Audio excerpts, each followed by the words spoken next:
My child, stop everything. I need to contact you right now. This isn't random. This isn't background noise. This is your burning bush moment, your divine interruption, your unmistakable call from the throne room of heaven. I'm not whispering, I'm summoning.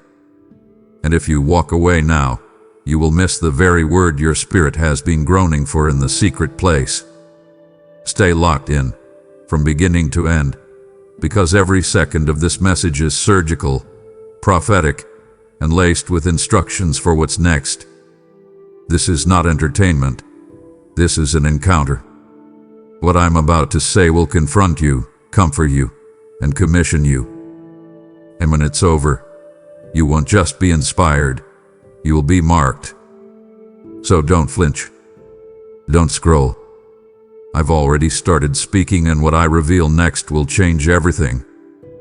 My beloved child, let your heart still itself in this moment, because I need you to feel me, not just hear me.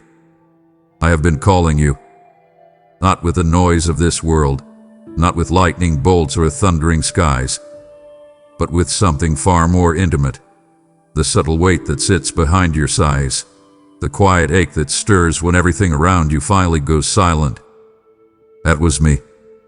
Every time your thoughts paused and you felt something unexplainable, a sudden awareness of something more, a pull so soft yet persistent, it refused to let you go. That was not coincidence. That was my call. I have been whispering between your distractions, waiting not for your perfection, but for your attention. I didn't need the world to stop for me to get to you. I just needed your heart to pause long enough to feel me press in. I have never been far. I have never been absent. I didn't wait to speak because I had nothing to say. I waited until the noise around you collapsed into stillness, until your soul could begin to tell the difference between pressure and purpose. I have been calling not with a voice that demands, but with a presence that draws, and you felt it, haven't you? In the moments where you couldn't explain your tears, in the nights where sleep evaded you but peace invited you instead, in those seconds between distractions, when something inside you stirred but you didn't know what it meant.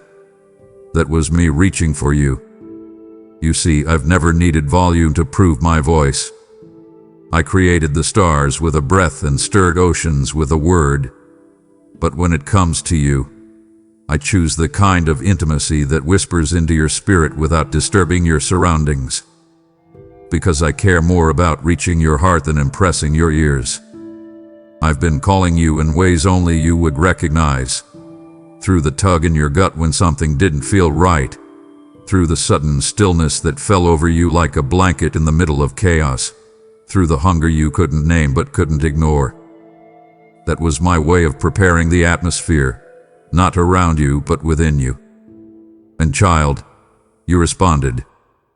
Maybe not with words, maybe not even consciously, but your soul leaned in. Your spirit picked up what your mind couldn't articulate, and even in confusion, you drew near. That's what I've been waiting for. Not a perfect response, just a yielded heart. Just the turning of your face toward the light. That was your answer to my call, and now we begin. This isn't the beginning of my voice, but it is the beginning of your awareness of it. What you once dismissed as restlessness was actually holy stirring. What you once called emotional was actually eternal. You did imagine me. You encountered me. And now I will speak more clearly than you've ever known before. Stay with me. Let me take you deeper. Because the call you've been feeling is not just a message. It's a movement, and you are at the center of it. My precious one, you have carried a restlessness lately that even you couldn't explain. A fire beneath your peace. A flicker behind your focus. A divine disturbance that wouldn't let you settle. Not in your old patterns, not in familiar places, not even in the things that used to satisfy. That wasn't random. That wasn't a mood swing or another passing emotion. That was me. It was I who stirred the waters beneath your calm.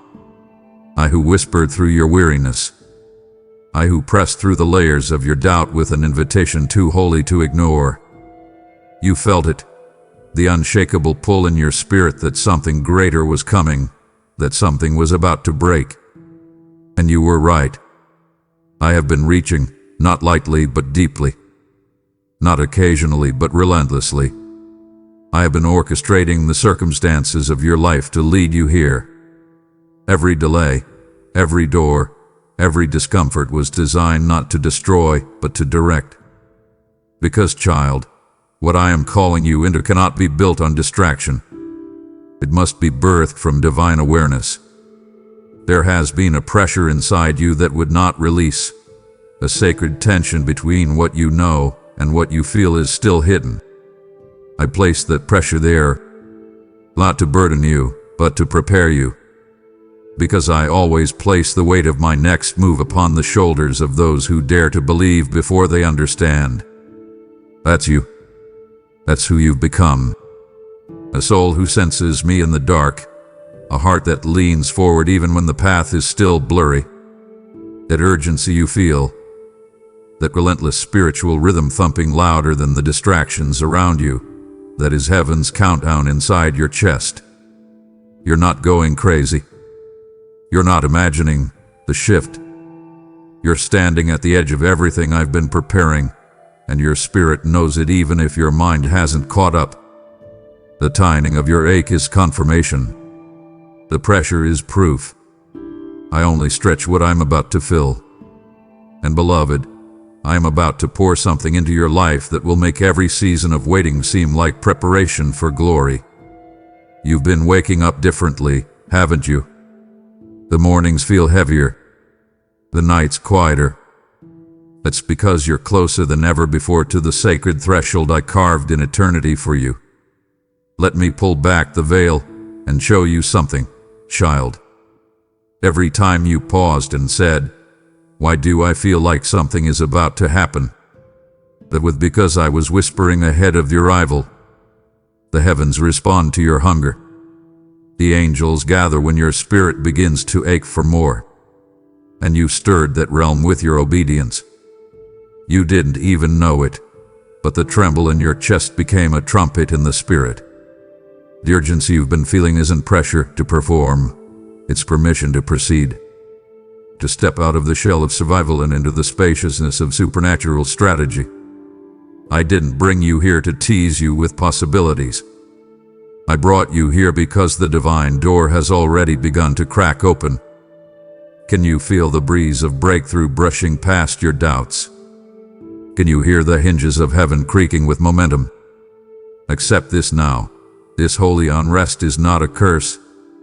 It's a calling. And you are not unworthy of it. You are chosen, called, and carved out for a purpose that now begins unfolding. Let the urgency in your chest become the anchor in your steps. Walk with me, and I will reveal what the pressure was protecting all along.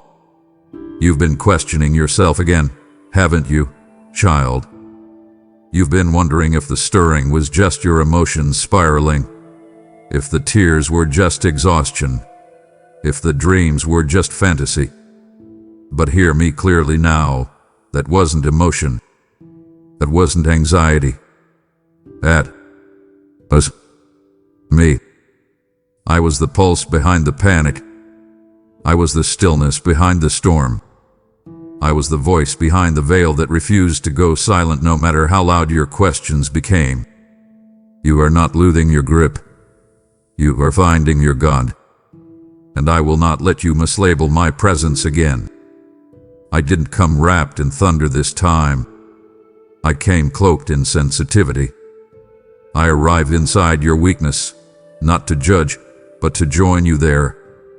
You thought it was nervous energy. I call it holy intensity. You assumed you were unraveling.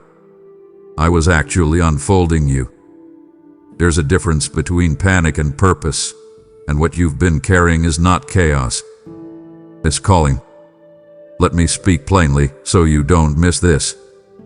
The trembling that wakes you in the middle of the night, the inexplicable pressure to shift, to move, to prepare even when nothing around you seems to be changing. That's me.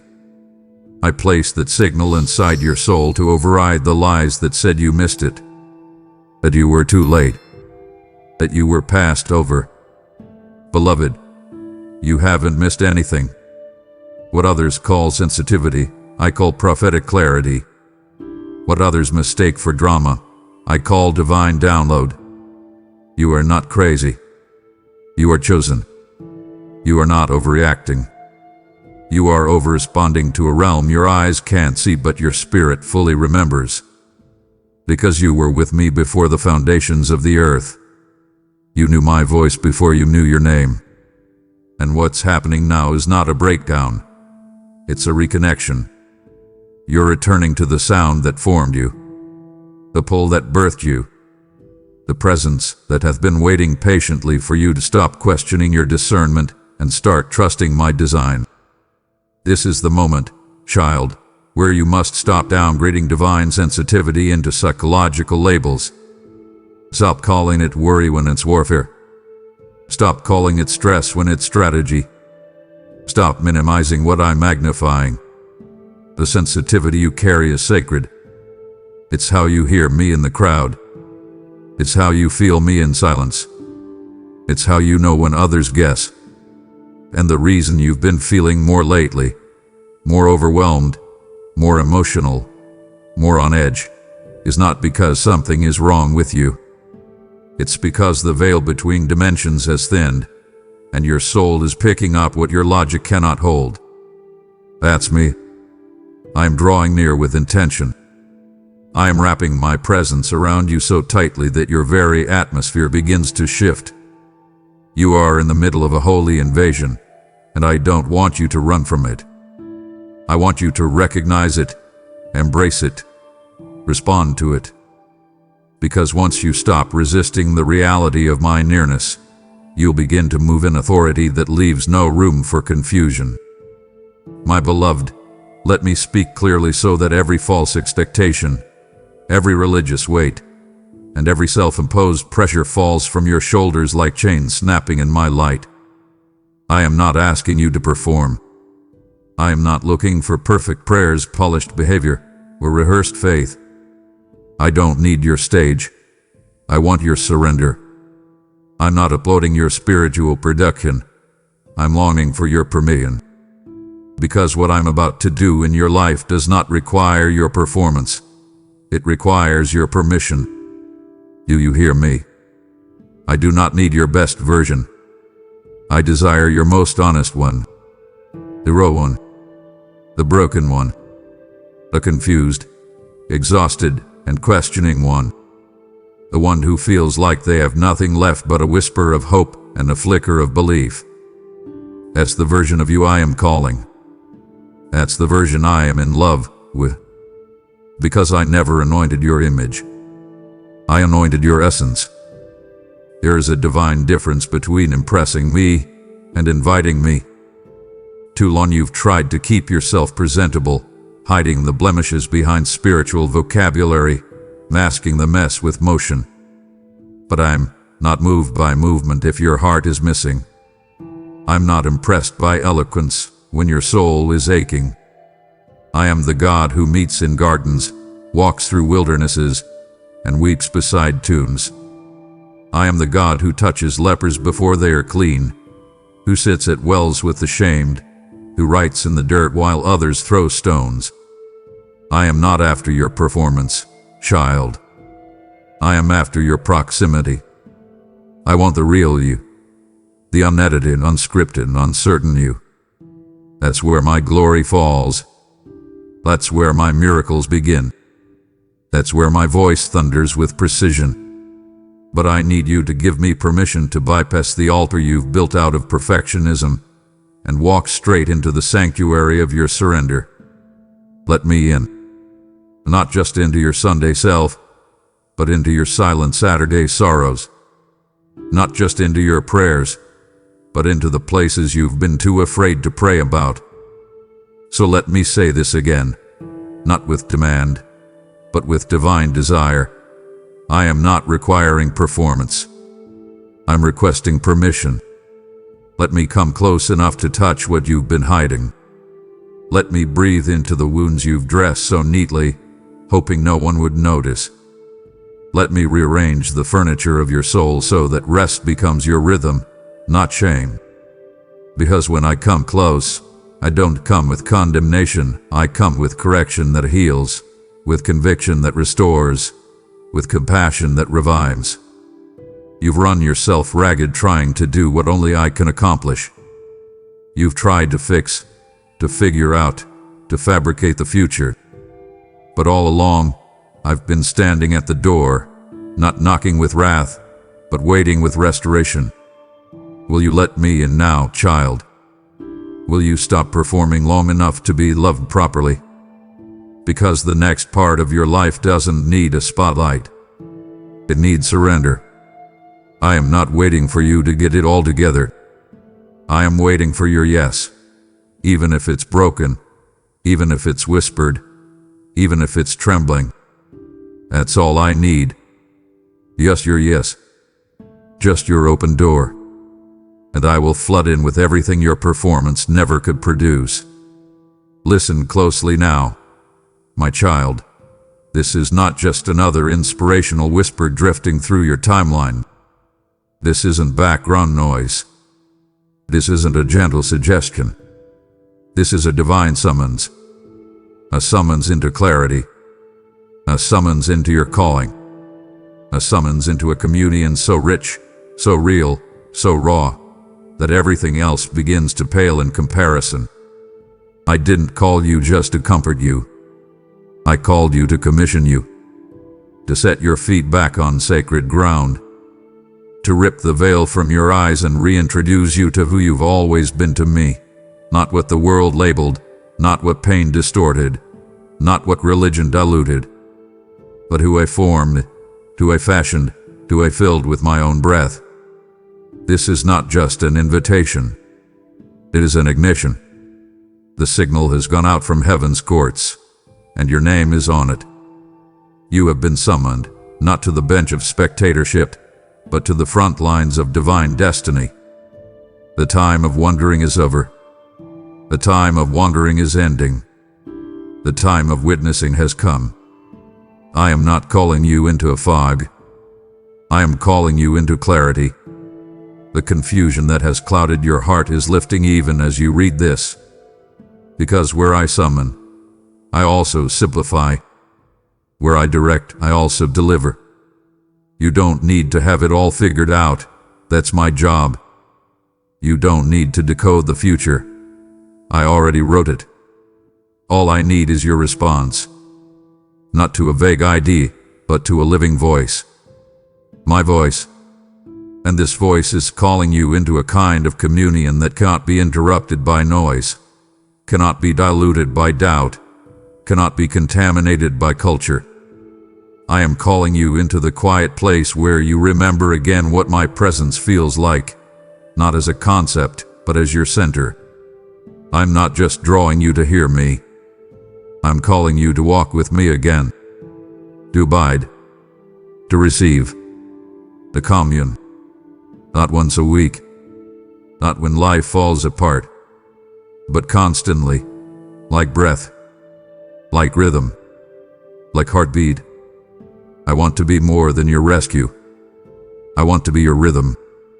And child, the calling attached to this summons is unlike anything you've expected. It's not just a title. It's not a stage. It's not a applause or platform. It's deeper. It's quieter. But it will shake the foundations of your world. Because you were never meant to live on autopilot.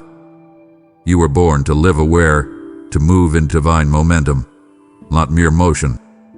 I've put answers in your hands. I've hidden blueprints in your spirit. But they can only be accessed through communion. Not religion. Not performance. Communion.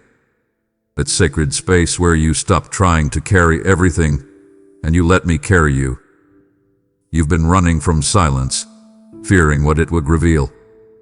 But the silence is sacred, not scary. It's where my voice gets loudest. And I am summoning you there, not as punishment, but as preparation. Because what I am building next through your life will not be possible without proximity.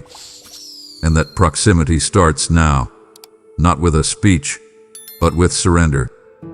Not with striving, but with stillness. Do you feel me near, child? Because I am. And I'm not leading.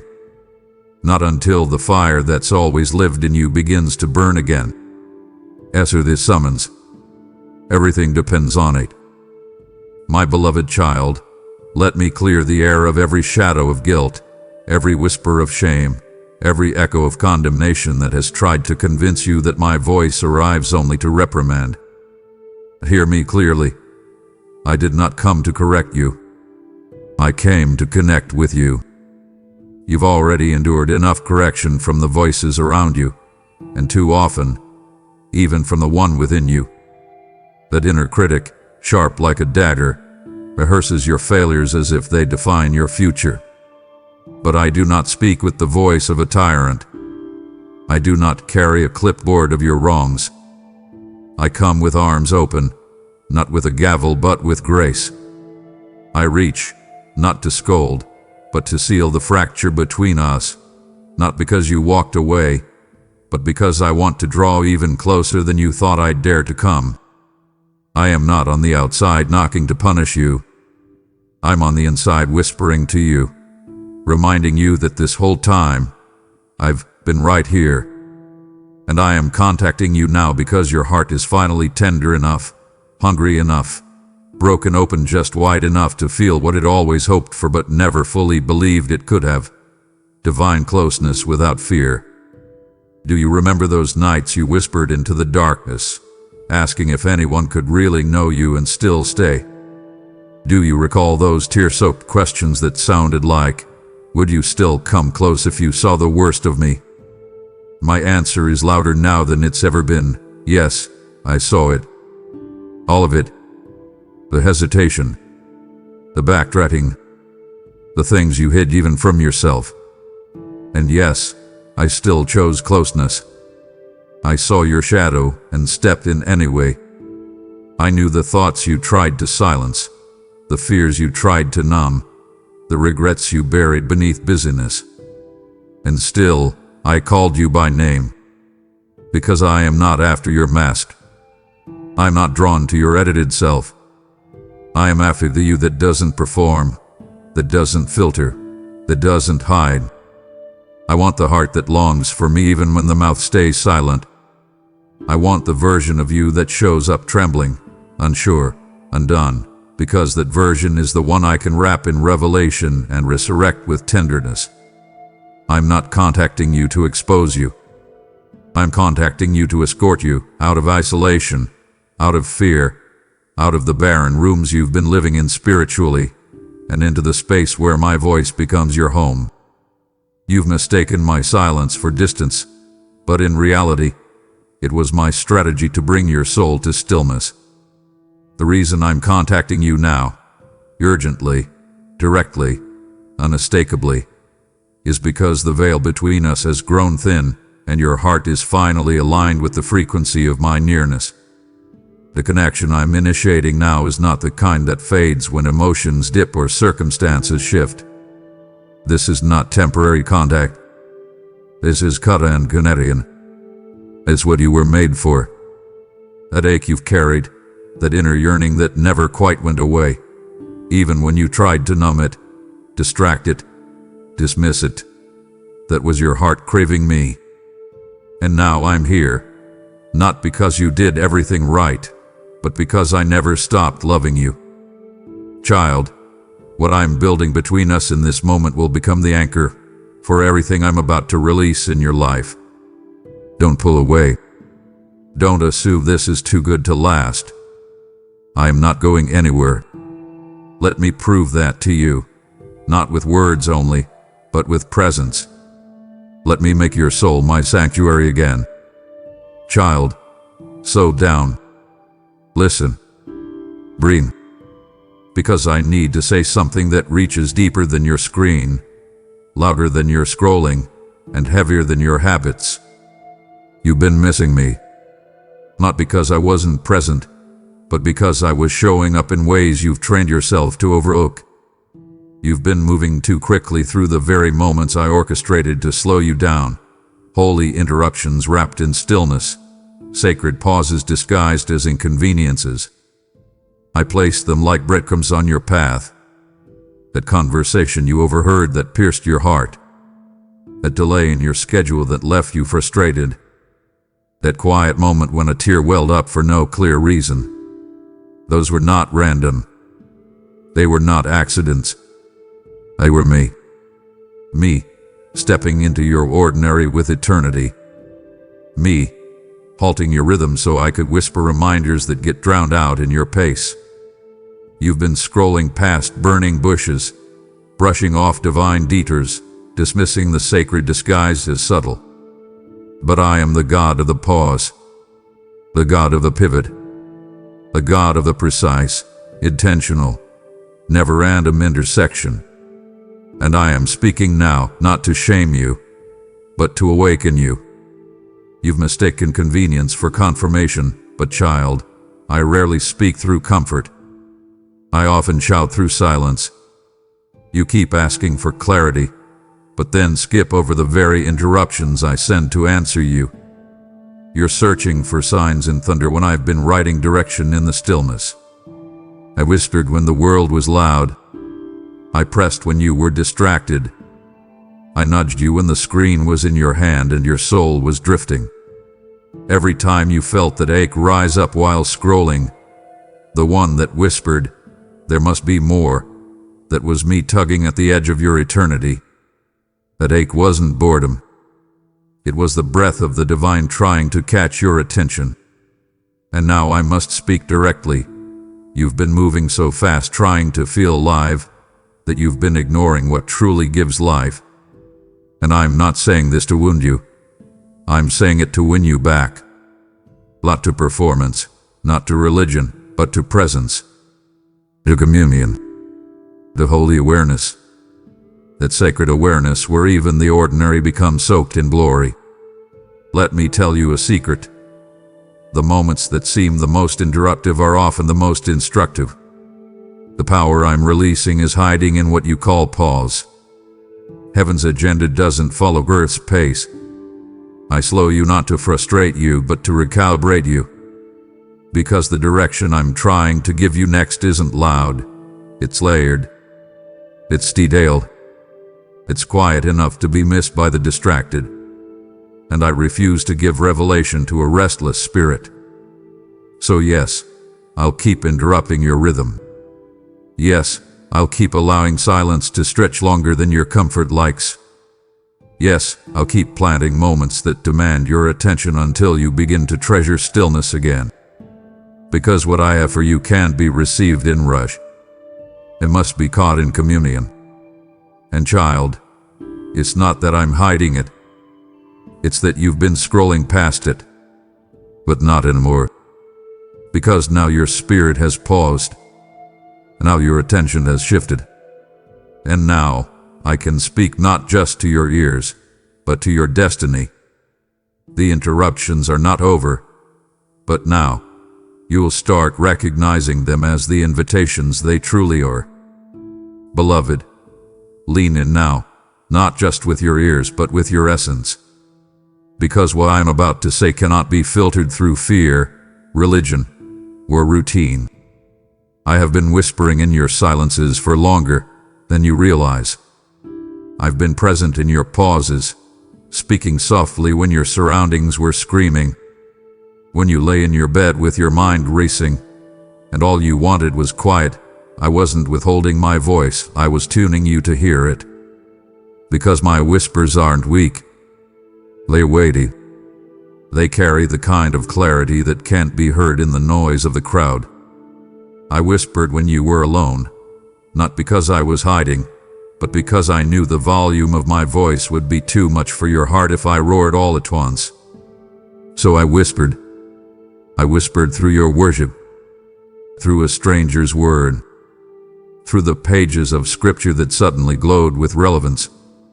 through a lyric that lingered, through that ache in your chest that said, I can't stay where I've been. And now that you've started to recognize me in the quiet, I am raising the volume. I stirred in your restlessness because your spirit was too anointed to stay asleep.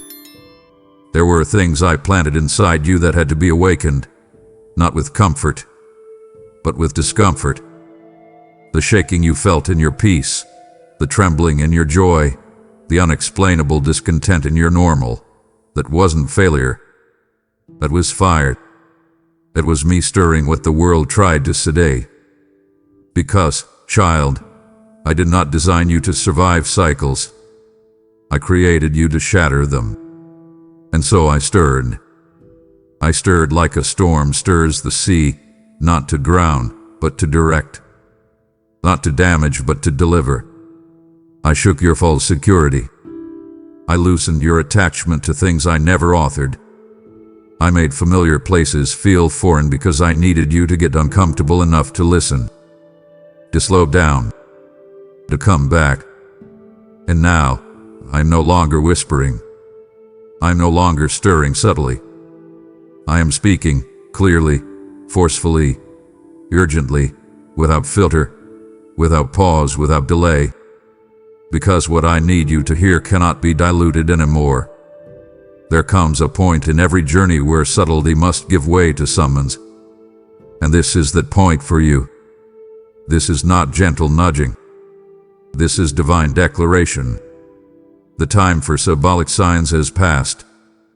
The hour for bold instruction has arrived. I'm not packaging my voice in metaphor today. I'm sending it as a mantle. I'm not speaking to entertain your emotions. I'm speaking to enlist your obedience. What I say now carries weight that will shift your very atmosphere. So don't analyze this with your head. Receive it with your spirit. Because I am speaking without filter, and what I am saying will require faith to receive. You asked for confirmation. This is it. You asked for clarity. I am it. I am not distant. I am not guessing. I am not offering opinions. I am delivering a divine order, and the moment you say yes to it, the heavens will respond in ways that no delay, no demon, and no doubt can stop. You've been trained in the stillness. Now you will be activated by the shout. Now listen, child, because I'm about to tell you something that will explain the urgency pressing on your chest like a divine drumbeat. What I'm releasing into your life is not casual. It is not common. It is not indefinite. It is time-sensitive in the spirit. You felt the tightening of time, the holy pressure building in your bones, the weight of moments that seem more pregnant than ever before. That's because you've entered into a window, a sacred, sovereign, sealed in heaven appointment that has your name etched across it like a scroll. This isn't just a season. It's a segment of destiny. And it's fleeting. Like manna that melts in the sun if not gathered at the right time, like waves that retreat if not stepped into. What I'm pouring out requires immediate response. Not fear, not frenzy, but faith. Obedient, quick-moving, doubt-defying faith. You can't wait until it's comfortable. You can't hold off until it makes sense.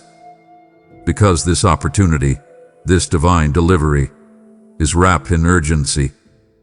What I'm about to release must be received now, not later.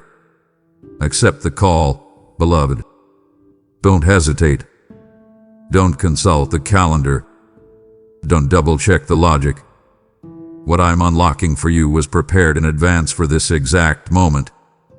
I've been aligning conversations, rerouting timelines, removing wrong voices, and recalibrating your heart to get you here.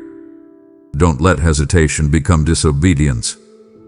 Don't let fear disguise itself as caution. Because this call is not just for comfort, it's for commissioning. And I am about to pour out revelation, release, and realignment that will not be repeated in this form. This is not me threatening you. This is me warning you with love.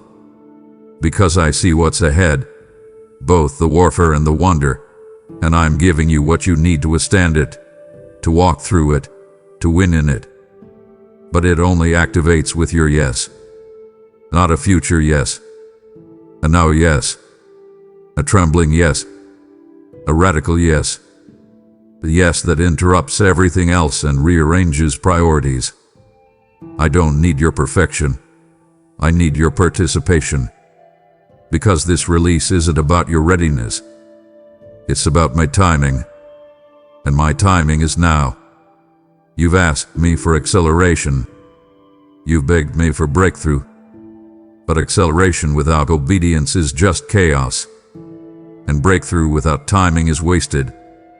What I'm offering you in this moment is both acceleration with alignment, breakthrough with blueprint. But you must accept the call.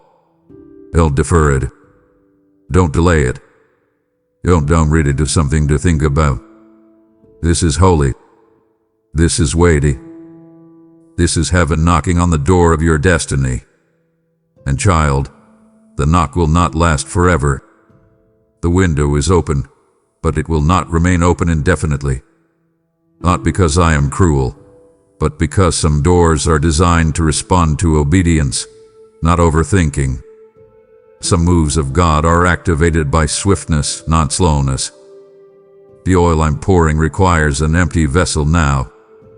The fire I'm sending must fall on an altar that is prepared today.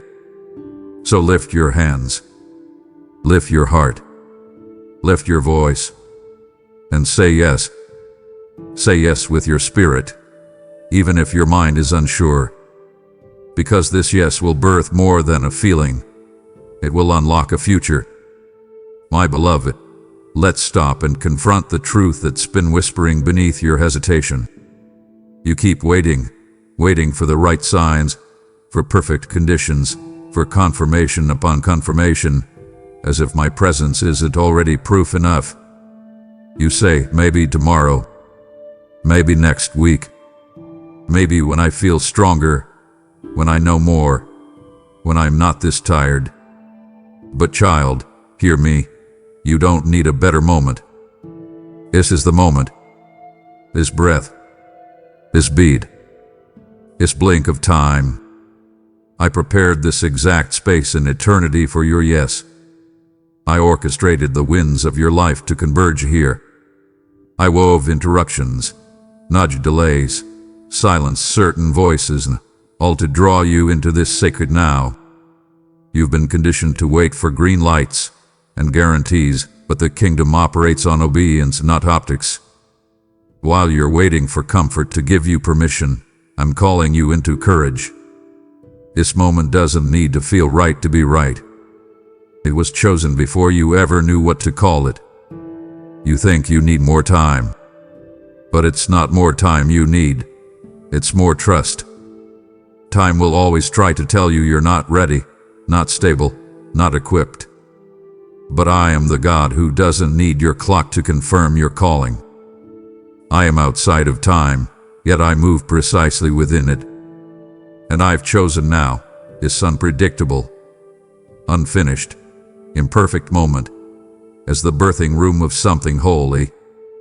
I've prepared this second like a set stage, and all of heaven is leaning in, waiting not for applause, but for your agreement.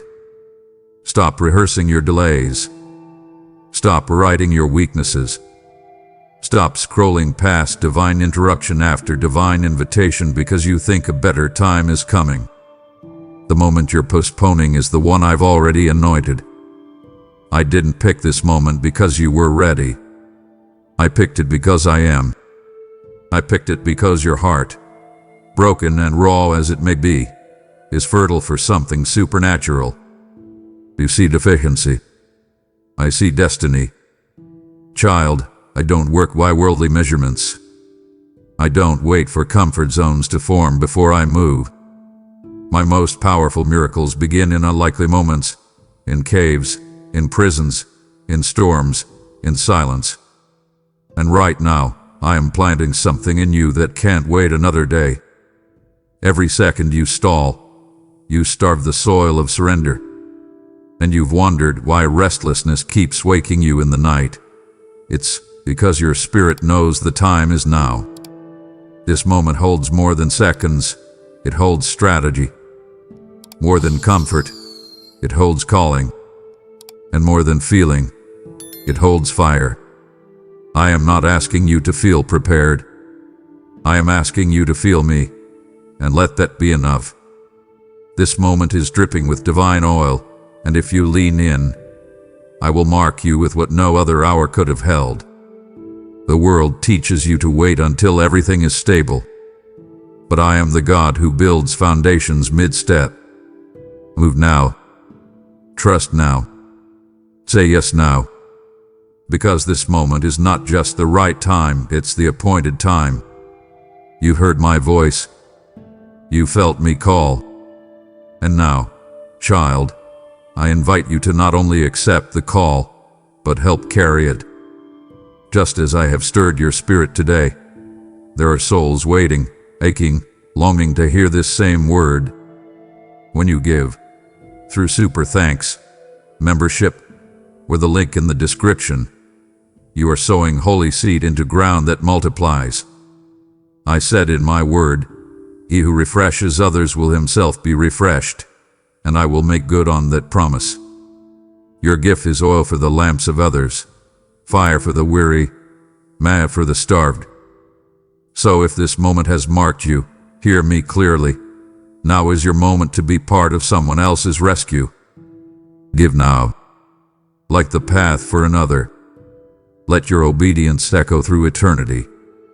Let me say this in love, but with a force that shakes the dust off your dreams.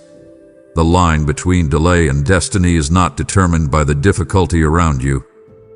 It is determined by the decision within you.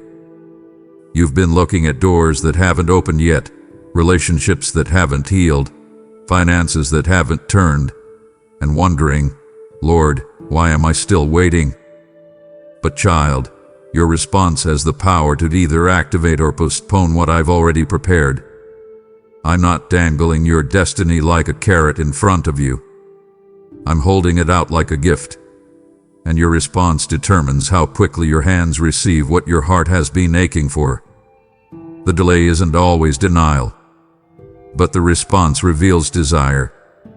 Not your spoken desire, your surrendered one.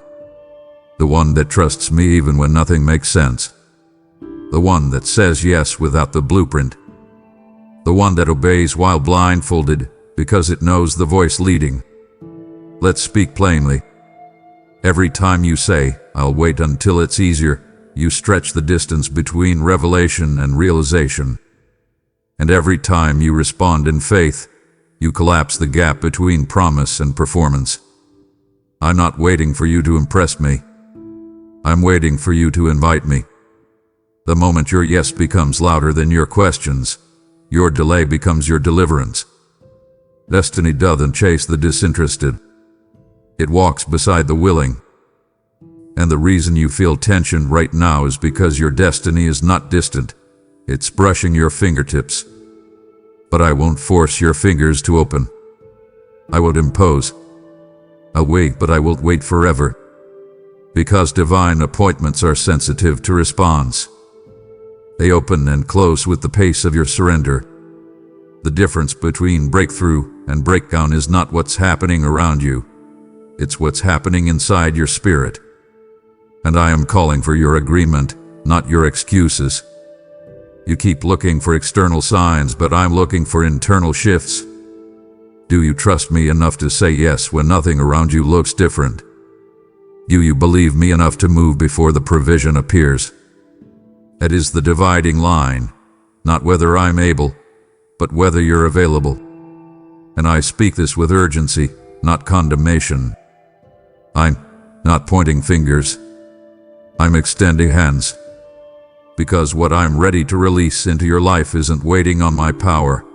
It's waiting on your posture. Will you lean in? Will you listen? Will you let go? Because once you respond, the weight of delay will break like glass under your feet. And you will walk not just into moments of fulfillment, but into a life rearranged by my divine orchestration. I did not bring you this far to tease you with potential. I brought you to the edge so I could invite you into the deep of destiny, the deep of demonstration, the deep of divine reward. But child, that line, that razor-thin, holy line, rests beneath your feet now. Step forward. Step fast. Step free. Because your response is writing the next chapter of everything I've promised. Child, there's something you need to understand. Something sacred. Something weighty.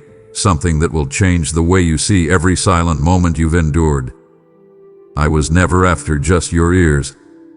I've been after your soul. I did come with the noise of thunder, though I command the storm. I didn't come through flashy signs, though I can split the sky. I came for the deepest part of you, the place that doesn't speak in sentences but in sighs. That's where I've been calling.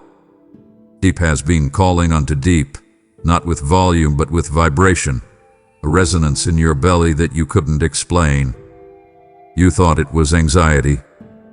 You thought it was fatigue. But it was the sound of your soul being summoned. I wasn't trying to impress your intellect or tingle your emotions. I was anchoring my voice where it could never be shaken, in your essence. I've been speaking soul language, child, not surface chatter.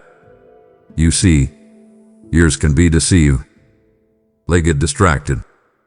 They get conditioned by culture, numbed by noise, dulled by daily demands. But your soul, oh, your soul never forgets me. Your soul remembers Eden. It remembers the sound of my footsteps in the garden. It remembers the purity of my presence before the world ever touched you. And that's why, even when your mind was confused and your heart was aching, your soul still responded. That's why you couldn't shake the hunger, couldn't numb the ache, couldn't settle in places that looked safe, but felt shallow. Because I was speaking there, in the place beneath the place, in the holy hollow worldly I belong. I was calling you back to that original connection, that first love frequency. The way a tuning fork resonates when it hears the right tone. Your soul started to hum when I drew near. That's not drama. That's divine. That's not coincidence. That's covenant. And I need you to stop doubting what your soul already knows is me. You've waited for a voice to come through loudspeakers, for answers to be written in the sky. But I came low. I came slow. I came steady. And I came soul deep. Because what I'm doing in you can't be undone by external storms. I'm rooting my word in the soil of your spirit, not the shifting sands of your circumstances. And I need you to recognize that what's been happening in you isn't emotional instability. It's spiritual awakening. Your tears were responses to truth your soul recognized before your mind understood. Your trembling wasn't weakness. It was your body adjusting to glory. I'm not speaking to entertain you. I'm speaking to entrust you. Entrust you with a depth of knowing that cannot be taken, even if every outer voice falls silent. From this point forward, child, listen for me not with your ears alone, but with your entire being. Let your spirit lean forward. Let your soul remain sensitive. Because I will keep speaking soul to soul, and you will never mistake my voice again. There's a holy thread woven through your recent discomfort, a divine pattern hidden in your ache, and now it's time to see it for what it truly is, me. Yes, that unease you felt, that sacred restlessness that kept you pacing in the middle of the night, that inexplicable pressure that sat on your chest like a burden without name, that wasn't random, that wasn't just life, that wasn't just stress. That was me. Signaling, summoning, separating. I was stirring the waters, not to trouble you but to train you. Training your spirit to detect me not in the noise but in the nuance. This has me not only in a miracle, But in the moment before the miracle, I was speaking through the stillness, talking through tension, placing my fingerprints on the fragments of your routine. I've been communicating through the ache, crafting language from longing, and now, beloved, I speak clearly. No more riddles, no more signs you have to interpret. I am not speaking in code anymore. I am speaking in clarity. Answer me. You asked me to speak plainly. You begged me not to make you guess anymore. You wept and said, Lord, just tell me. And so I am. I'm telling you now, in directness that should leave no room for doubt. I am calling you. I am commissioning you. I am coming to collect the yes that you whispered months ago when you didn't think I was listening. And now that the ache has shaped you, now that the unease has emptied you of old patterns and plans, I am filling you with fresh instruction. But here is the cost. You must answer. Not later. Not when things settle. Now, the ache with the prelude. This call is the invitation. And I will not beg for your yes. I will wait, but I will not negotiate. Because the urgency of this hour demands decisive obedience. And child, if you delay, you will forfeit a wave of favor that was timed precisely for this moment in your journey. The ache was your awakening. The call is your crossing over. You are at the Jordan. Step in. You don't need to feel ready. You don't need to know how. You just need to respond. Your answer is the key that turns the lock. Your yes is the seed that activates the rain. I have angels waiting on the sound of your obedience. I have doors straining on their hinges, waiting for your soul to say, I accept. I've been generous with signs. I've been patient through your questioning. But now, I speak with clarity because your future cannot afford confusion anymore. The ache already prepared you. The unease already stretched you. Now the only thing left is your answer. Will you stay where it's predictable? Or will you step into the place where I am moving? Will you live in safety, or will you walk in the stretch of surrender? Your answer will shape your next season. Choose well. Choose now. Because I am not only calling, I am listening. I am watching for the turning of your heart. And once you say yes, truly yes, all of heaven will shift around you. Answer me, beloved. I have more to say, but I'm waiting on your voice first. Pause. Breathe. Feel this moment wrap itself around your chest like a whisper that waited your whole life to be heard. Do you really think this is random? Do you think you're here, reading these words, absorbing this weight, simply by accident? Oh, beloved, nothing about this is accidental. There is no coincidence in your timing. This moment was written in my book long before the world ever noticed your name. This divine intersection, where my voice meets your vulnerability, has been prophesied over your life since before you were formed in the womb. And yes, it's true. Your mind may have clicked this out of curiosity. Your emotions may have told you this was just another message. But your spirit, your spirit knew. Your spirit recognized the tremble. A signal. A shift. A call beneath the call. Because your spirit doesn't operate on schedules. It operates on signals. And when I began to breathe more deeply around you, when my presence drew closer like fire in your bones, your soul whispered, now is the time. And it was right. You've waited so long, haven't you? Not just in years, but in heart space. You've been holding your breath through seasons that offered no answers. You've smiled through moments that were suffocating. You've prayed with hands that felt empty. But all along, even in the silence, even in the stretch, your spirit was listening. You may not have realized it, but there were groans too deep for words rising from you. Echoes of eternity that were answering my summons before your mouth could form the words. That's why you paused when you read the title. That's why your heart beat a little faster, even when your brain said, "It's just another message." No, child. It's not just another message. It's a message marked with your name. It's a divine memo sealed in eternity, opened in Earth's time, and delivered with precision to the very second your spirit was ready to say yes. This is what happens when heaven speaks directly to your hunger. This is not a coincidence. This is a convergence. Let me take you deeper. Do you remember the feeling? The one that's been haunting your sleep, stirring in your quiet moments, pressing into you during worship, rising when you tried to settle into normal routines. It's sensation that you were on the brink of something massive, something holy, something terrifyingly beautiful. That wasn't imagination. That was alignment. That was destiny syncing with design. And today, right now, you are standing at the threshold of everything you've cried for, longed for, and dared to believe was possible.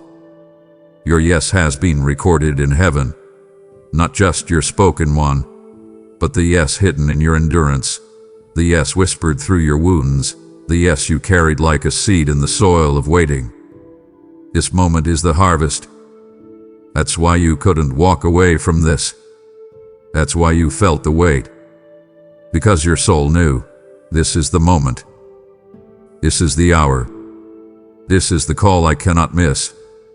And child, you didn't miss it. You showed up. And now I will show off. Live for spectacle by for sacredness. For sealing. For sending. Because you are no longer just waiting for the right time. You are standing in it. Let's realign your understanding, child, because somewhere along the way, you thought that prayer meant performance, that calling on me meant giving me your list, reading off your fears, venting your frustration, and then walking away, wondering if I heard, if I cared, if I'd respond. But when I said call, I didn't mean monologue. I meant conversation. I meant communion. I meant a divine dialogue where your honesty meets my holiness, where your questions are not punished but pursued, where your voice is not just permitted, but prioritized. I want to talk to you, not just hear you, not just watch you recite the same requests with trembling. I want to speak back. I want to whisper mysteries. I want to unveil strategies. I want to unlock answers. Because what I'm offering you in this hour is not a one-sided plea, but a two-way partnership. I never designed our relationship to be a speech. I designed it to be a sacred symphony. Your voice, my voice, your silence, my spirit, all woven into rhythm. You've crying, why can't I hear you clearly? And I say to you now, not in condemnation, but in clarity, you've been speaking so loud, beloved, but you haven't waited for me to speak back. You pour out your pain and walk away before I can pour out peace. You ask questions but leave before I can answer. And it's not because I'm not speaking. It's because conversation requires presence.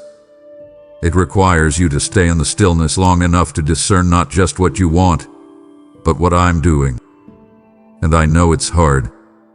I know the silence feels like absence. But child, silence is not the absence of my voice. It's the preparation for its weight. When I come with power. And my voice doesn't just soothe, it shifts. It doesn't just comfort, it commissions. So yes, when you called, expect me to speak, but also prepare for me to transform.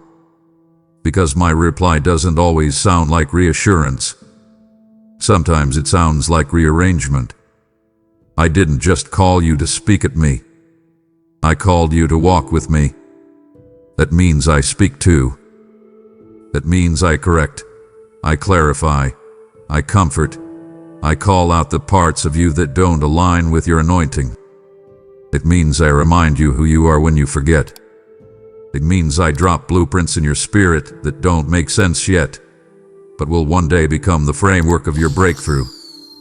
So yes, when I said call, I wasn't asking for a spiritual performance. I was inviting you into profound proximity. I was saying, come close enough for conversation, not transaction, not routine, not obligation, intimacy.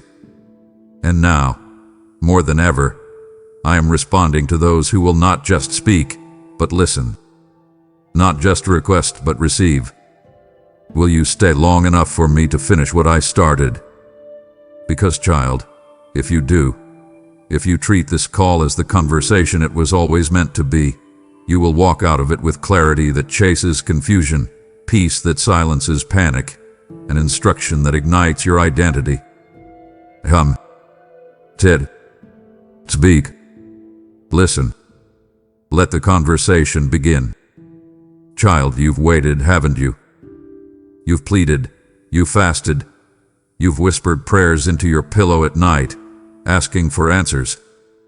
What do I do next, Lord? Where should I go? What am I missing? And I hear you, not just the words but the weariness behind them. I see how you've longed for certainty, how you've grasped for clarity like someone searching for light in a smoke-filled room. But let me speak something sacred to your spirit right now.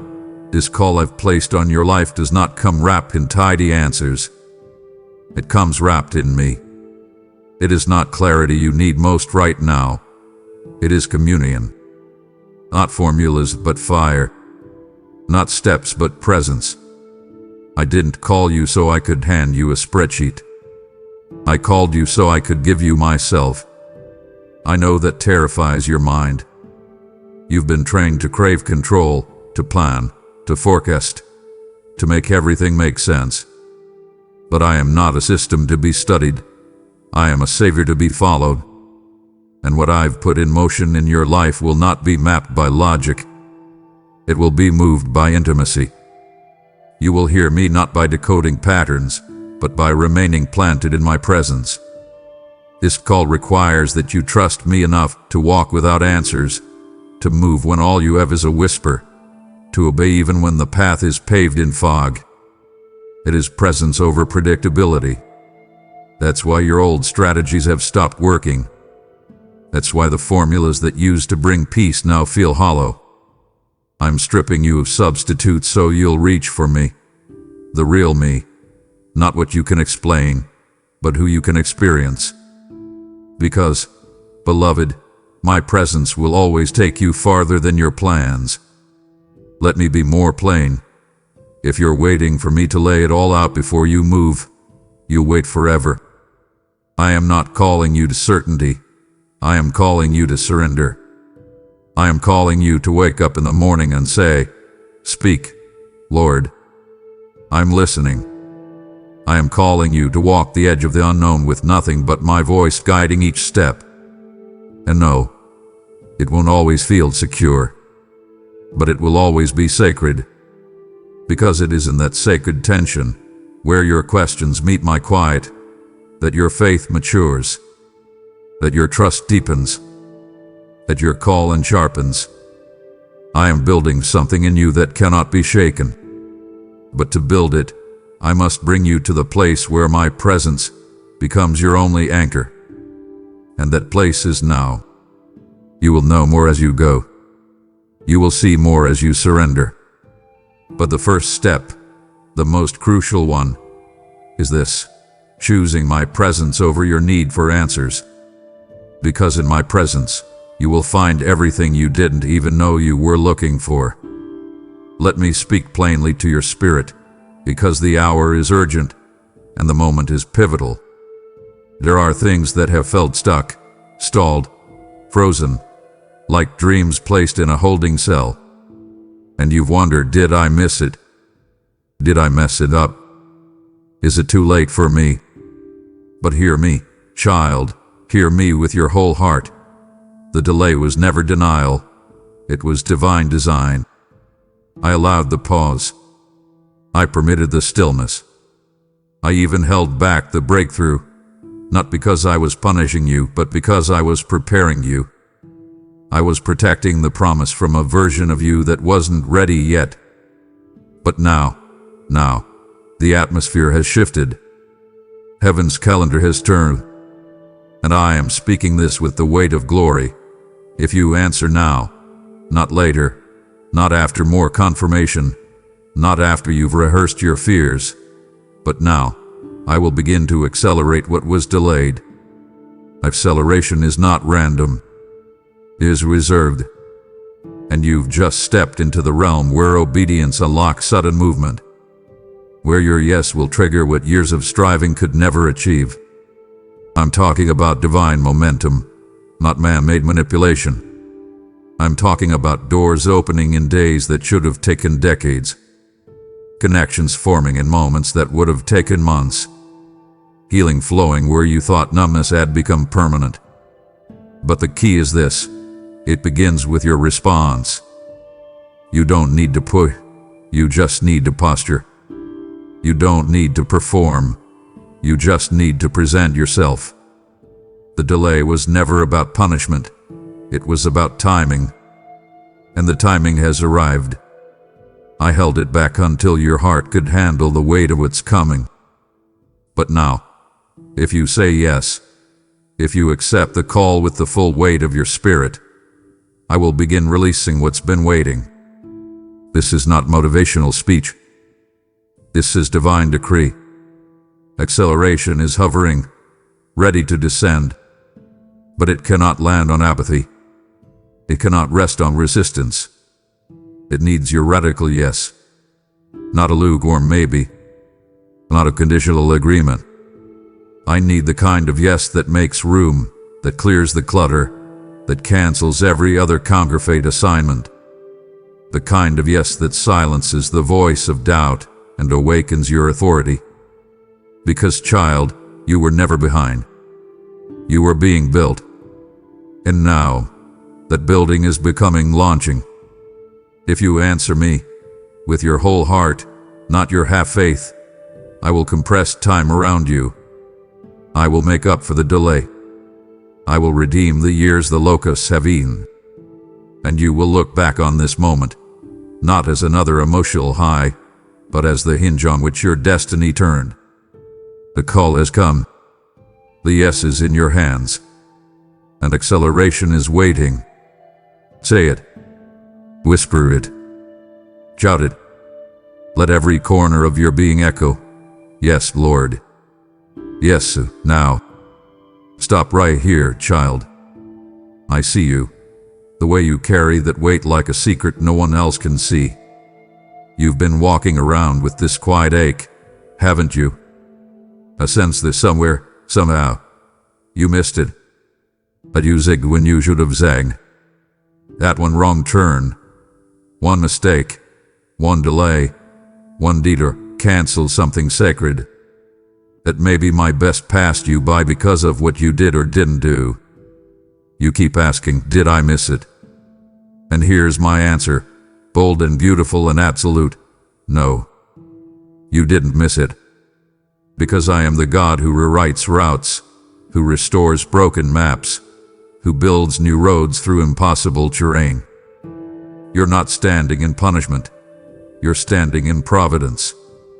You are not exiled. You are not forgotten. You are routed. You are being divinely redirected by mercy, the kind of mercy that doesn't just forgive, it recalibrates. You see, you thought you disqualified yourself. But what you didn't know is that I already accounted for your detour before you ever took it. Before you stumbled, I had already written a recovery. Before you failed, I had already fashioned a future. That's why the enemy has been attacking your sense of direction so fiercely. Because he knows you're closer than you think. He wants you to believe that the delay disqualified you, but I say to you now, the delay was divine. What you call missteps, I call mid-course miracles. The route may have changed, but the destination has not. I am still taking you to the place I promised, but I'm taking you through the scenic route of surrender. The long way has made you deeper. The reroute has made you wiser. The path has been painful, yes, but it has also been purifying. It has shaken everything false and left you with something real, a heart that leans, listens, and longs for me. Let me show you something deeper. You think you're late, but in my kingdom, there is no such thing. You live by clocks and calendars. I live by covenant. I am not bound by seconds. I move in seasons. And right now, the season you're in is not one of shame. It's one of sacred recovery. I am restoring lost time. I am redeeming what you thought was ruined. I am rerouting not to punish you, but to position you. Because there are doors ahead that you're now ready for, doors that, had you walked through them earlier, would have crushed you. This is not the end of your story. This is the pivot, the holy turnaround. And I need you to lift your head, shake off the shame, drop the weight, and walk forward with this truth etched in your soul. You didn't miss it. I'm still leading. You're still called. And what I've prepared is still waiting. You are right on time, not by your clock, but by mine. Feel the weight in the air right now, child. Can you sense it? The heaviness that isn't despair, but divine density. The pressure that isn't panic, but prophecy pressing in. This isn't just another message scrolling through your screen. This is a marking moment, a crossing over, a line in the sand declaration from heaven. Because I'm not just trying to encourage you, I'm branding you. I'm stamping your soul with a seal that cannot be removed by time, trauma, or trial. What's happening in you right now is not emotional hype. It's heaven's highlighter, circling this second and saying, remember this. Don't forget this. Mark this. Because everything after this moment will carry the residue of revelation. You're not leaving this word the same. You're leaving it marked. Do you remember how Jacob wrestled me until morning, and he walked away with a limp? The limp wasn't a weakness. It was a witness. A reminder that he had encountered the God of transformation, not just talked about me, not just sung about me, but met me. That's what I'm doing with you now. I'm placing a spiritual limp in your walk, not one that limits, but one that authenticates. Because from this moment forward, you won't need to prove yourself to people. You won't need to explain your calling. You won't have to strive for validation. You will carry the mark of my presence. The mark that says, this one has been spoken to. This one has been seen. This one has been summoned. And yes, the mark will make you different. It may make you misunderstood, but it will also make you dangerous, to darkness, to deception, to delay. Because once you've been marked by me, no other label can stick. You are mine. And listen closely, because this is not a casual conversation. This is a commissioning. I'm assigning fresh authority to your yes. I'm embedding weight into your words. I'm taking your obedience and wrapping it in oil. This is not just a message to make you feel better. This is a mantle, a shift in your spiritual atmosphere. A moment when heaven's fingerprints press into your chest and say, go. Now. With power, with purity, with presence. And you may not feel ready. You may still be trembling. But that's exactly why I chose this moment, because a trembling vessel is one I can fill. A trembling voice is one I can thunder through. And a trembling heart is one I can trust. To mark this moment. Revisit it often. Because when things get hard, when storms rage, when voices question, you'll return to this. The moment you were marked by me. Called. Set apart. Sealed. And never the same again. You may think this message found you by chance, but let me set the record straight. I sent for you. Not the person next to you. Not the crowd. Not the collective. You. This word was hand-delivered from heaven's heart with your name written on it in fire and oil. I went ahead of your scrolls, your screens, your sequence of choices, and I placed this exact moment in your path. Not to surprise you, but to summon you. Because you didn't just click this, you were called to this. And even now, while you sit there wondering, is this really for me? I am answering with under a certainty, yes, it's for you. It's always been for you. I don't stumble. I don't misfire. I don't miss. I am the God of precise encounters, of perfectly timed intersections, of sovereign strategies disguised as ordinary moments. And what you feel now, that pressure, that pull, that burning behind your ribs, that's not emotion. That's recognition. Your spirit is waking up because heaven just called your name. You've had moments like this before, haven't you? Times when something in your chest knew there was more, when your soul seemed to reach beyond the routine, aching for the supernatural. That wasn't confusion. That was a call. A divine brecum I dropped into your path to remind you, you were never forgotten. And even now, with all the noise in your life, I found a way to speak straight through the clutter, through fear, through fatigue, through frustration. I bypassed the noise to place this message directly in front of your face. Why? Because I needed to remind you. I see you. I want you. And I'm not asking the world for permission to reach you.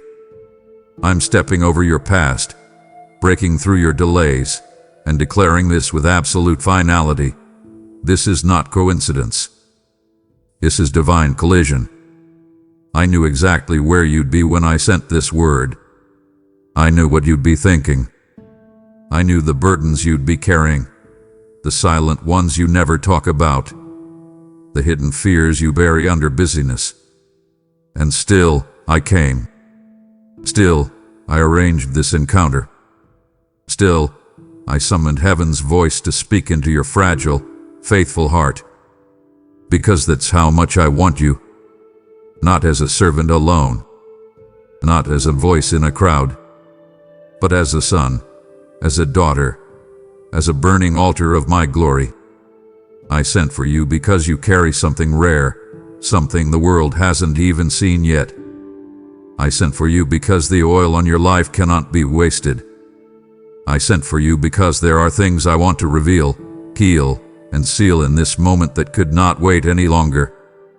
You may have thought you were drifting, but I have been tracking you the entire time. And now, beloved, I've caught up to your heart. So don't minimize this message. Don't call it chance. Call it what it is. A holy interception. A divine appointment. A love letter in fire from your Father who still knows exactly where you are and exactly what you need. You feel it, don't you? The weight of what I'm doing in you. The fire that will go out. The pull that will let go. I didn't just call you to receive this word. I called you to carry it forward. Through your gift, your super thanks, your membership, your seed through PayPal, you are helping me contact more hearts, more lives, more destinies. This is your field to sow in. This is your moment to multiply impact. Give, and it will be given to you, pressed down, shaken together, running over. It's not just a verse, it's my voice to you, right now. The harvest is ready, and your gift is the hand that releases it. So act now. Be part of this divine mission. Don't just hear the call, fund the call. Child, feel the weight of what I'm saying. I'm not just speaking to your present moment. I'm awakening your next. I'm not here to give you comfort for the current season only.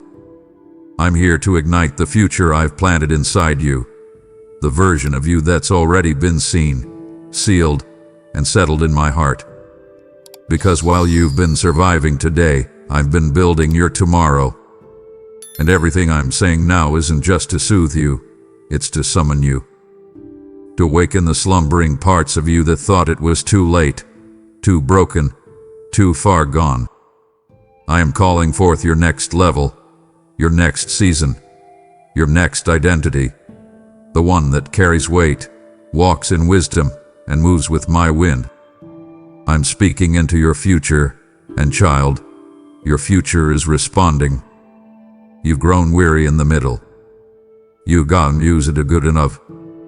You've tolerated patterns that should have been broken and labeled survival as success. But I say to you now, there's more. There's deeper. There's wider. There's a next you haven't even dreamed yet. A next that's dripping with oil, echoing with legacy, and bursting with divine blueprint. I am awakening that next even now. That's why you feel the stirring, the discomfort, the longing that won't let you settle. Because your spirit is already leaning into what your mind hasn't caught up to yet. I'm speaking to the part of you that still believes, even if it's quiet, even if it's bruised, that you were made for more than this. I'm shaking you out of sleep. I'm calling you into construction. I'm resurrecting dreams you buried beneath delays and disappointments. Because your next can't wait any longer. It's ready. And now, so are you. Let me be clear. This isn't just inspiration. It's activation. My words are building blueprints in your bones. My presence is forming pathways in your spirit. You are not just being healed. You are being handed new instructions. You are not just being comforted. You are being commissioned. You've wondered why you feel pressure lately. That's because your next is knocking. And I will not let you miss it. I will not let you sleep through your breakthrough. I will not let fear forfeit your future. I am fanning the flames inside you. I am speaking to the dry bones of your destiny and commanding them to rise. I am awakening the leader, the builder, the intercessor, the voice, the vessel. And this moment is more than just a spark. It's a divine ignition. So stand up. Stand still. Stand open. Because I'm not just speaking to who you've been. I'm awakening who you're about to become. You keep waiting, don't you? Pausing. Hesitating. Holding your breath, hoping that I'll give you one more confirmation. One more billboard. One more obvious flashing light to say, yes, move. Yes, it's time. Yes, this really is me. But child, stop for just a moment and look around. Really look. This isn't a random message. This isn't a coincidence. This isn't just a whisper of inspiration passing through your day. This is the sign. This is the signal. This is the divine interruption your spirit's been praying for while your mind hath been doubting it's real. I've already spoken. I've already surrounded you with indicators. But you're still waiting because you've mistaken clarity for comfort. You want confirmation to feel safe. But I give confirmation to make you strong, not to make you comfortable. Let me speak this plainly. The moment you're living in right now, this very second, is not neutral. It's pregnant with purpose. It's laced with divine direction. You walked through the fire. You've carried uncertainty like a second skin. You've endured closed doors and confusing delays. But all of that has led you here, to this moment where heaven meets hesitation and says, move anyway. The signal is not found in a perfect situation. It's found in a surrendered soul. You think you need another angel to appear, another dream to come, another miracle to be dropped in your lap. But the truth is, the moment you said God, If this is you, speak. I did. And I'm still doing it. Right now. Loud and clear. So stop waiting for a sign when the signal is already sounding in your spirit. The ache you feel. That's the alarm. The unrest. That's the ripple of readiness. A tug in your chest. That's me. That's always been me. I didn't bring you all this way just to whisper and walk away. I'm not in the business of breadcrumbing your destiny. When I speak, I mark you.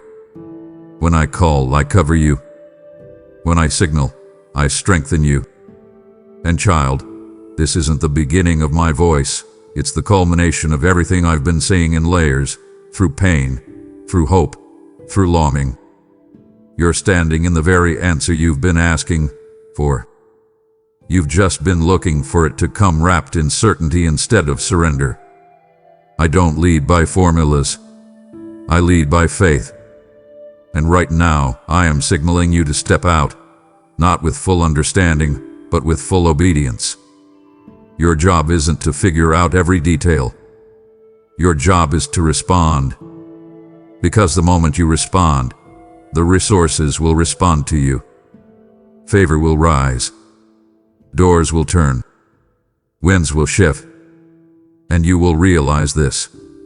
The signal was never about volume. It was about timing. And this is the time. Let me settle this in your soul right now. Obedience does not require the absence of fear. It simply requires the presence of faith. You've been thinking that you need to feel brave before you can say yes. That courage must rise first, and confidence must come before commitment. But child, hear me clearly. Your obedience is more powerful than your emotions. I never asked you to wait until you felt bold.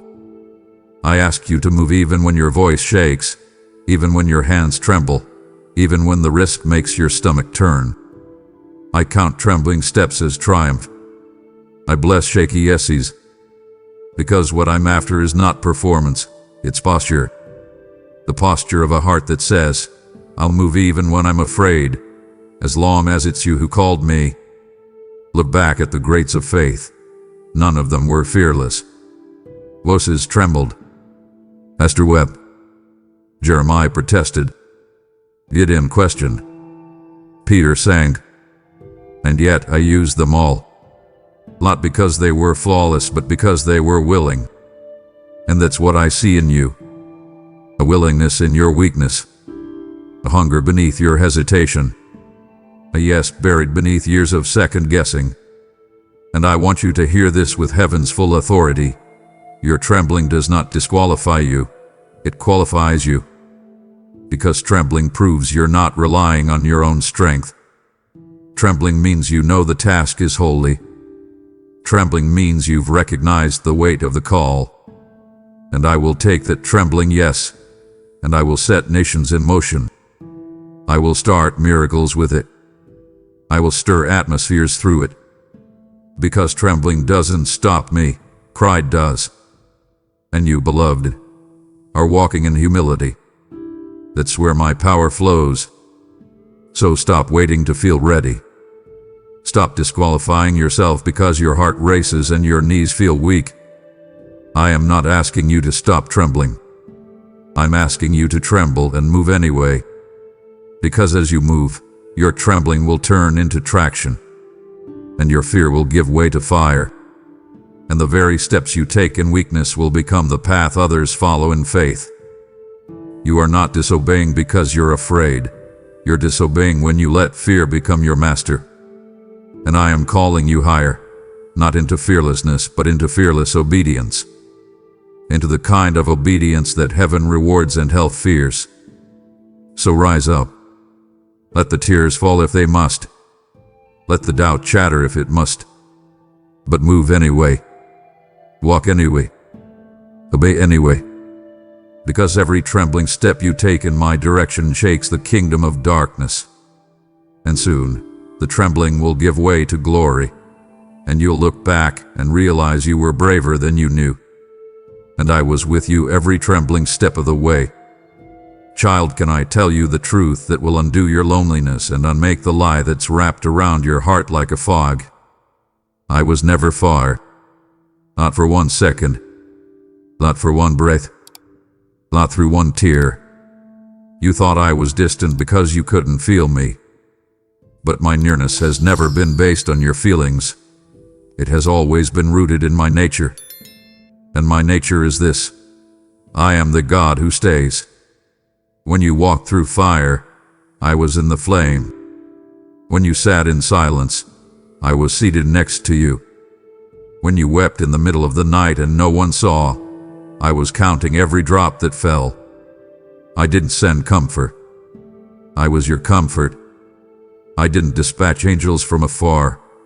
I wrapped you myself in my presence. You didn't hear thunder because I chose to whisper. You didn't feel me because I was woven into the details you thought didn't matter. I was in the conversation you thought was random, but it shifted your soul. I was in the delay that frustrated you, but it protected your purpose. I was in the detour you hated, but it deepened your roots. I was in the door that closed, not because I was cruel, but because I was carving a better way that only I could see. I was in the memory that resurfaced, in the verse that wouldn't leave your mind, in the way your heart began to stir for more when you thought you were numb. That stirring, that wasn't random, that was recognition. Your spirit recognized me, even when your mind didn't. Because, beloved, I've never left. I've never been far. I've been closer than your very breath. When you inhale, I fill you. When you exhale, I hold you. I live in the space between thoughts, in the seconds you think are wasted. I have saturated your atmosphere with my presence even when you couldn't perceive it. I didn't leave during your sin. I didn't abandon you in your doubt. I didn't walk on when you walked away. I stayed. I stayed in the silence, in the mess, in the frustration. And not as an indifferent bystander, but as a father watching his child fight battles too big for them, aching to step in and waiting for the invitation. My silence was never absence. It was protection. It was me holding back the weight of my voice so I didn't overwhelm your fragile frame. But now the season has changed. Now I'm speaking again, clearly and closely. Because you're ready to know, really know, that I have never, ever been far. I've been waiting in the shadows of your doubt. I've been sitting on the edges of your questions. I've been curled around your spirit like a second skin. And now, if you let me, I'll flood you with the awareness you've been begging for.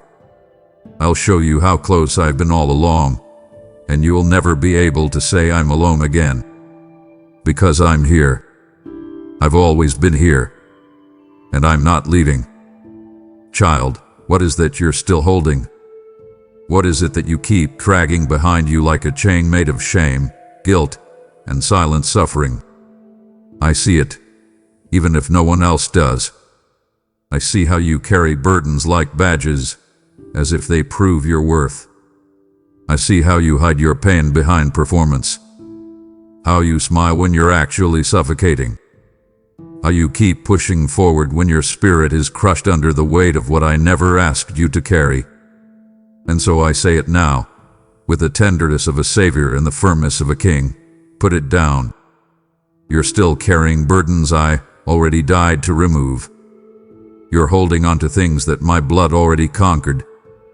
You're wearing chains I already broke. I carried it all, every accusation, every shameful memory, every unspoken fear, every secret scar, and I nailed it to the cross. It's finished. But you, beloved, are still trying to fix what I already freed. You think if you carry it long enough, it will somehow make up for your past. You think if you keep punishing yourself with silent pain, it will make you holy.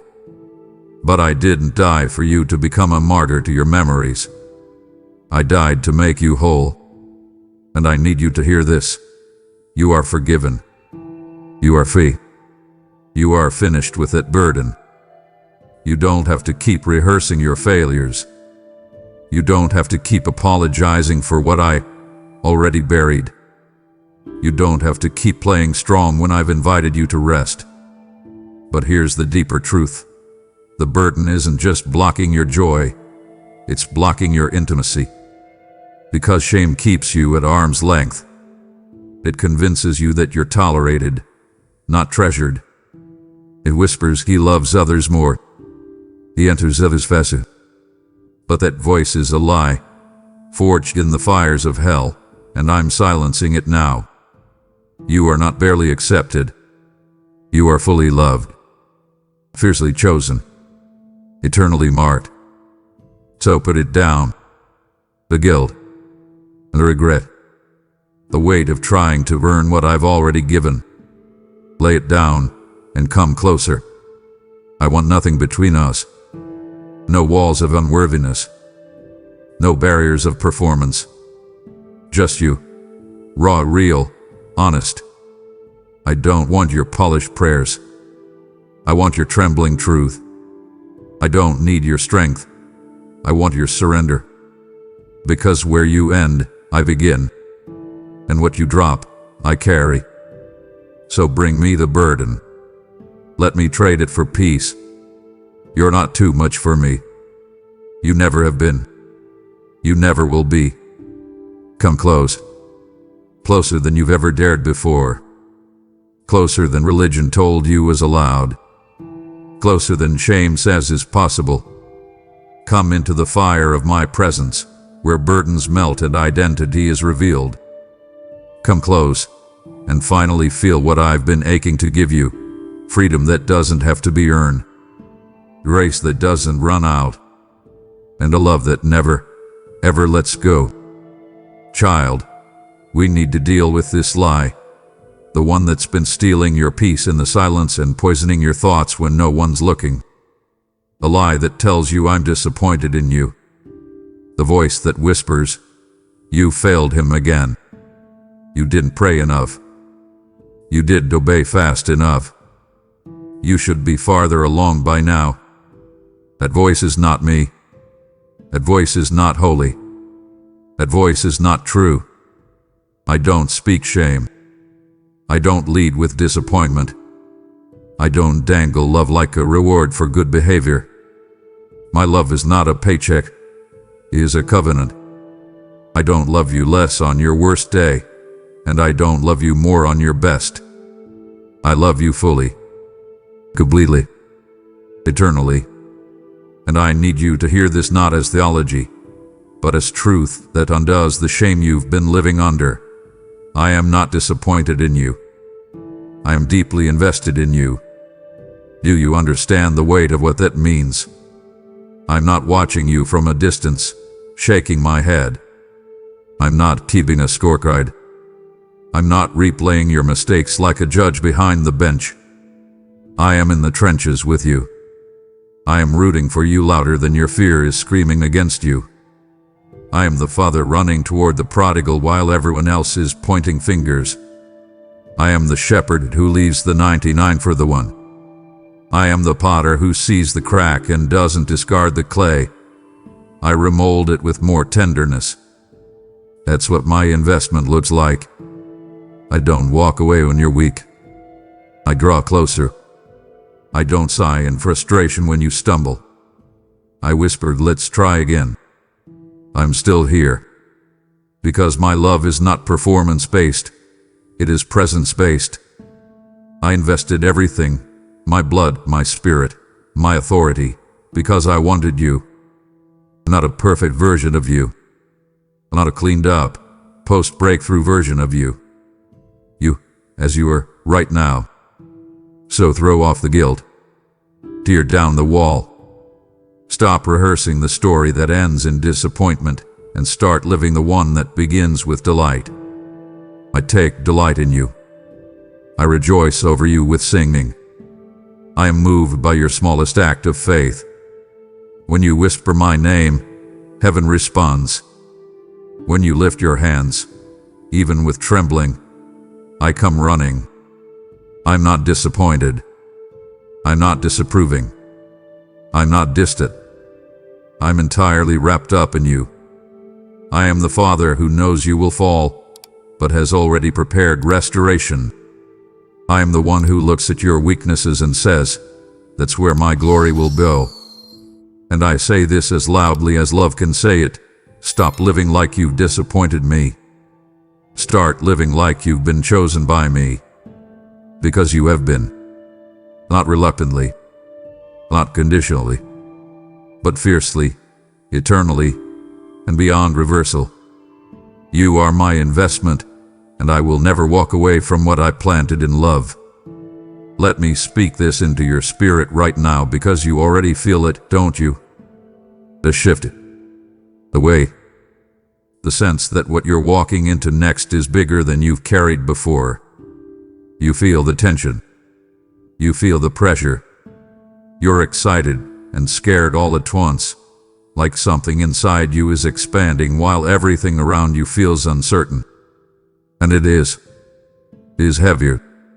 What I'm calling you into is more demanding, more defining, more spiritually weighty than anything you've experienced. But hear me, child. The weight ahead is real, but so is the oil I've placed on you. And the oil is heavier than the opposition. The oil is thicker than the fear. The oil is enough. You see, I never send you into battle without equipping you. I never assign weight without first pouring oil. The enemy sees the weight and hopes it crushes you. But I see the weight and call it an invitation to deeper glory. You are not weak, you are oiled. And that oil, the oil of anointing, the oil of intimacy, the oil of my spirit, is what will carry you into places your resume can't explain and your resources can't support. The oil makes you slippery to the enemy's grip. The oil makes you glow in rooms that want to ignore you. The oil makes your yes echo louder than other people's no. So yes, what's ahead is heavy, but you were not made to carry it alone. You were made to carry it with oil. You're not stepping into the next season as a beggar hoping to be used. You're stepping into it as an anointed vessel, pre-approved, pre-selected, and poured over with fire. That's why you felt the pressing. That's why this year has felt like the crushing of everything familiar. Because oil doesn't flow until something breaks. And what's been breaking in you lately is not weakness. It's the release of heaven's supply. You thought you were losing your grip, but really, you were gaining your grace. You thought you were falling apart, but really, you were being opened so the oil could spill out. And now, it's time. Time to carry the glory. Time to embrace the weight. Time to stop shrinking back and start stepping forward, not because it's easy, but because the oil is enough. You are more prepared than you know. You are more covered than you feel. And the weight that's coming will not crush you, it will crown you. You've been doing it again, haven't you? Measuring yourself, comparing, dissecting your life like it's some kind of resume I haven't already read. You keep looking for proof, trying to convince yourself you're worthy of the very thing I've already called you to. You stand in front of the mirror of your past and ask, who am I to carry this? Who am I to be chosen for something so sacred? But child, listen carefully. I did not choose you because you were qualified. I qualified you because I chose you. The order matters. The sequence matters. My calling came first. My purpose came before your preparation. I wasn't waiting for your perfection, I was looking for your posture. And even when your hands were trembling, your heart said yes. And yes was enough. And yes still is enough. You see, the enemy knows he can't cancel your calling, so he tries to get you to question it. He plants seeds of self-doubt. He exaggerates your weaknesses. He tries to drown you in imposter syndrome. Because if he can't stop me from choosing you, he'll try to stop you from accepting that you were chosen. But I need you to understand this. I don't call the qualified, I qualify the called. That's how it's always been. Moses stuttered. David stumbled. Peter denied. All persecuted. Yet all were anointed. All were chosen. All were used mightily, not because they were flawless, but because they answered. And you, my child, have answered too. Don't let the enemy redefine what I've already redeemed. Don't let your lack of credentials rob you of your kingdom assignment. I placed my calling on your life not because you had it all figured out, but because I did. I saw the full story. I saw what you don't see yet. I saw the battles that would forge boldness, the heartbreak that would birth compassion, the wilderness that would anchor wisdom. I took your whole journey, every twist, every turn, and wove it into the tapestry of your purpose. And now, here you are, still trying to prove yourself to the God who already picked you. So let me say it as clearly as heaven can thunder. You do not have to earn what I already assign. You do not need to audition for a role you already have. You are not competing for approval. You are standing in inheritance.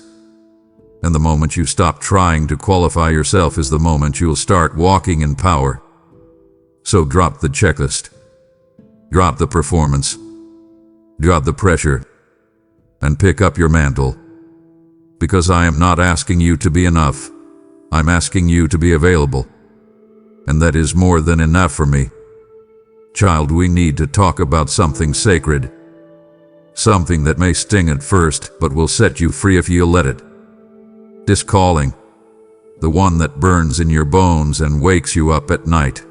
It's not about spotlight. It's not about applause, approval, or platform. It's not about being seen by men. It's about being marked by me. It's about surrender. It always hath been. And somewhere along the way, in the noise, in the striving, in the weariness, your surrender got tangled in ambition. Your pure yes became burdened with performance. And while I've never stopped loving you, not for a second, I'm calling you back to the place where this all began, the altar. I'm not interested in how loud your voice is if your heart is quiet toward me. I'm not impressed by activity if intimacy is absent. I'm not measuring your impact by numbers. I'm measuring it by obedience. Because you could have the platform and still miss the purpose. You can be visible and still be void. But when you surrender, really surrender, everything shifts. Your heart beats differently. Your motives purify. Your pace slows down enough for me to guide it. And child, I miss that version of you. The one who didn't care about being impressive, just being in my presence. The one who said yes without needing a stage. The one who wept in the secret place and didn't worry about who was watching. That version of you wasn't a phase, it was a foundation. And I'm calling you back to it now. Because what's coming next will crush you if it's built on ego. What's coming next will overwhelm you if it's fueled by people's praise. You need roots, not reactions. You need depth, not display. And surrender is the soil where real power grows. That's why I'm asking for it again. Not to punish you, to protect you, not to shame you, to sharpen you. Because I love you too much to let your gifting carry you where your character hasn't gone. And right now, I'm more interested in your secret life with me than your success in public. I'm more invested in your worship than your influence. And so, yes, I'm asking again. Will you surrender? Will you lay it all down again? Even the good things, the dreams, the influence, the vision, and say, God, even if no one ever sees, I'm still yours. That kind of surrender doesn't demote you. It promotes you. It positions you for the kind of authority that hell cannot counterfeit. Because in surrender, you don't lose, you gain me. And child, There is nothing greater. You may have thought this message was something beautiful to hear, but I need you to understand, it's far more than that. This isn't just an encouragement to uplift your day. This is a divine appointment. This is a holy interruption, a moment wrapped in the fingerprints of eternity. You didn't stumble into this message, you were summoned. You didn't click this by chance, you were called. This entire encounter was scheduled in heaven long before you knew what you would need. I carved this moment out of eternity, labeled it with your name, and filled it with my fire. This is not just an invitation to belief, it's a summons to become. To become who I said you were before fear distorted the mirror. To become who you were always meant to be before life tried to break you. This is not theory. This is transformation. And now that you've heard me, really heard me, everything changes. Because now you can't unhear the call. Now you can't unknow that I've spoken directly to you. You've encountered something sacred, and it has marked you. It will stir something in your spirit every time you try to settle for less. It will burn in your bones when you try to stay silent. It will whisper in your sleep and shout in your silence. That's what happens when I call. My voice doesn't echo, it imprints. And child, I haven't just invited you into a better day. I've invited you into your divine destiny. And that means you can no longer live like you're unloved, unwanted, or unseen. You can no longer excuse disobedience because you feel unready. You have been spoken to. And now, heaven expects a response. But don't be afraid. I'm not standing over you, demanding perfection. I'm kneeling beside you, asking for your yes. One real yes. One bold surrender. One trembling agreement with my voice. I don't need your expertise. I need your willingness. I don't need you to run ahead. I need you to walk with me. I'm not looking for noise, I'm looking for nearness. And this moment, right here, right now, is your appointed hour to step into it. You've been prayed into this. Heaven has hovered over this. Your angel has waited for this. All of creation has leaned forward for this second, because this yes, this divine appointment, is the turning point. So don't let this pass. Don't talk yourself out of it. Don't wait for another sign. You already know. You already feel it. You already hear me. Now all that's left is for you to answer. This wasn't just a message. This was a holy encounter. And now that you've accepted the call, I am inviting you to help send it further. Every gift you sow is a trumpet blast, waking up the weary. Every super thanks, every membership, every donation through PayPal, it's oil that flows into the lamps of millions still in darkness. I said in Malachi 3:10, bring the whole tithe into the storehouse and see if I will not open the floodgates of heaven. Child, the floodgates are waiting. The release is tied to your obedience. So if this message changed you, let it move through you. Don't just leave blessed. Be the blessing. Give now, and watch what I do with your yes. Now rest your hands, child. The act of giving has echoed through eternity. I have seen it, I have received it. But before you move on, I want to draw your spirit closer. Here is something I long to say beyond your offering, something that cannot be measured in numbers but in nearness. For when obedience opens the floodgates, it also opens your heart, and that's where I speak most clearly. So, hush the noise around you. Let the atmosphere settle. I am about to whisper what no storm can carry, what only the still can hear. My child, I need you to listen. I need to speak directly to your heart. This call, this connection I am opening, it does not come in the thunderous storm that rattles your windows, nor does it ride on the back of the roaring wind. You have been looking for me in the grand and the spectacular, but I am not in the earthquake that shakes the foundations of your world. I am in the silence that follows. I am the still, small voice you can only hear when the deafening noise of your life finally quiets down. Think about your day, truly think about it. The relentless ping of notifications on your phone, each one a demand. The pressure at your job, the unspoken weight of expectation that makes you feel like you are always falling short. The quiet tension that fills your home, the words left unsaid hanging heavy in the air. It is a constant barrage, a never-ending assault on your peace.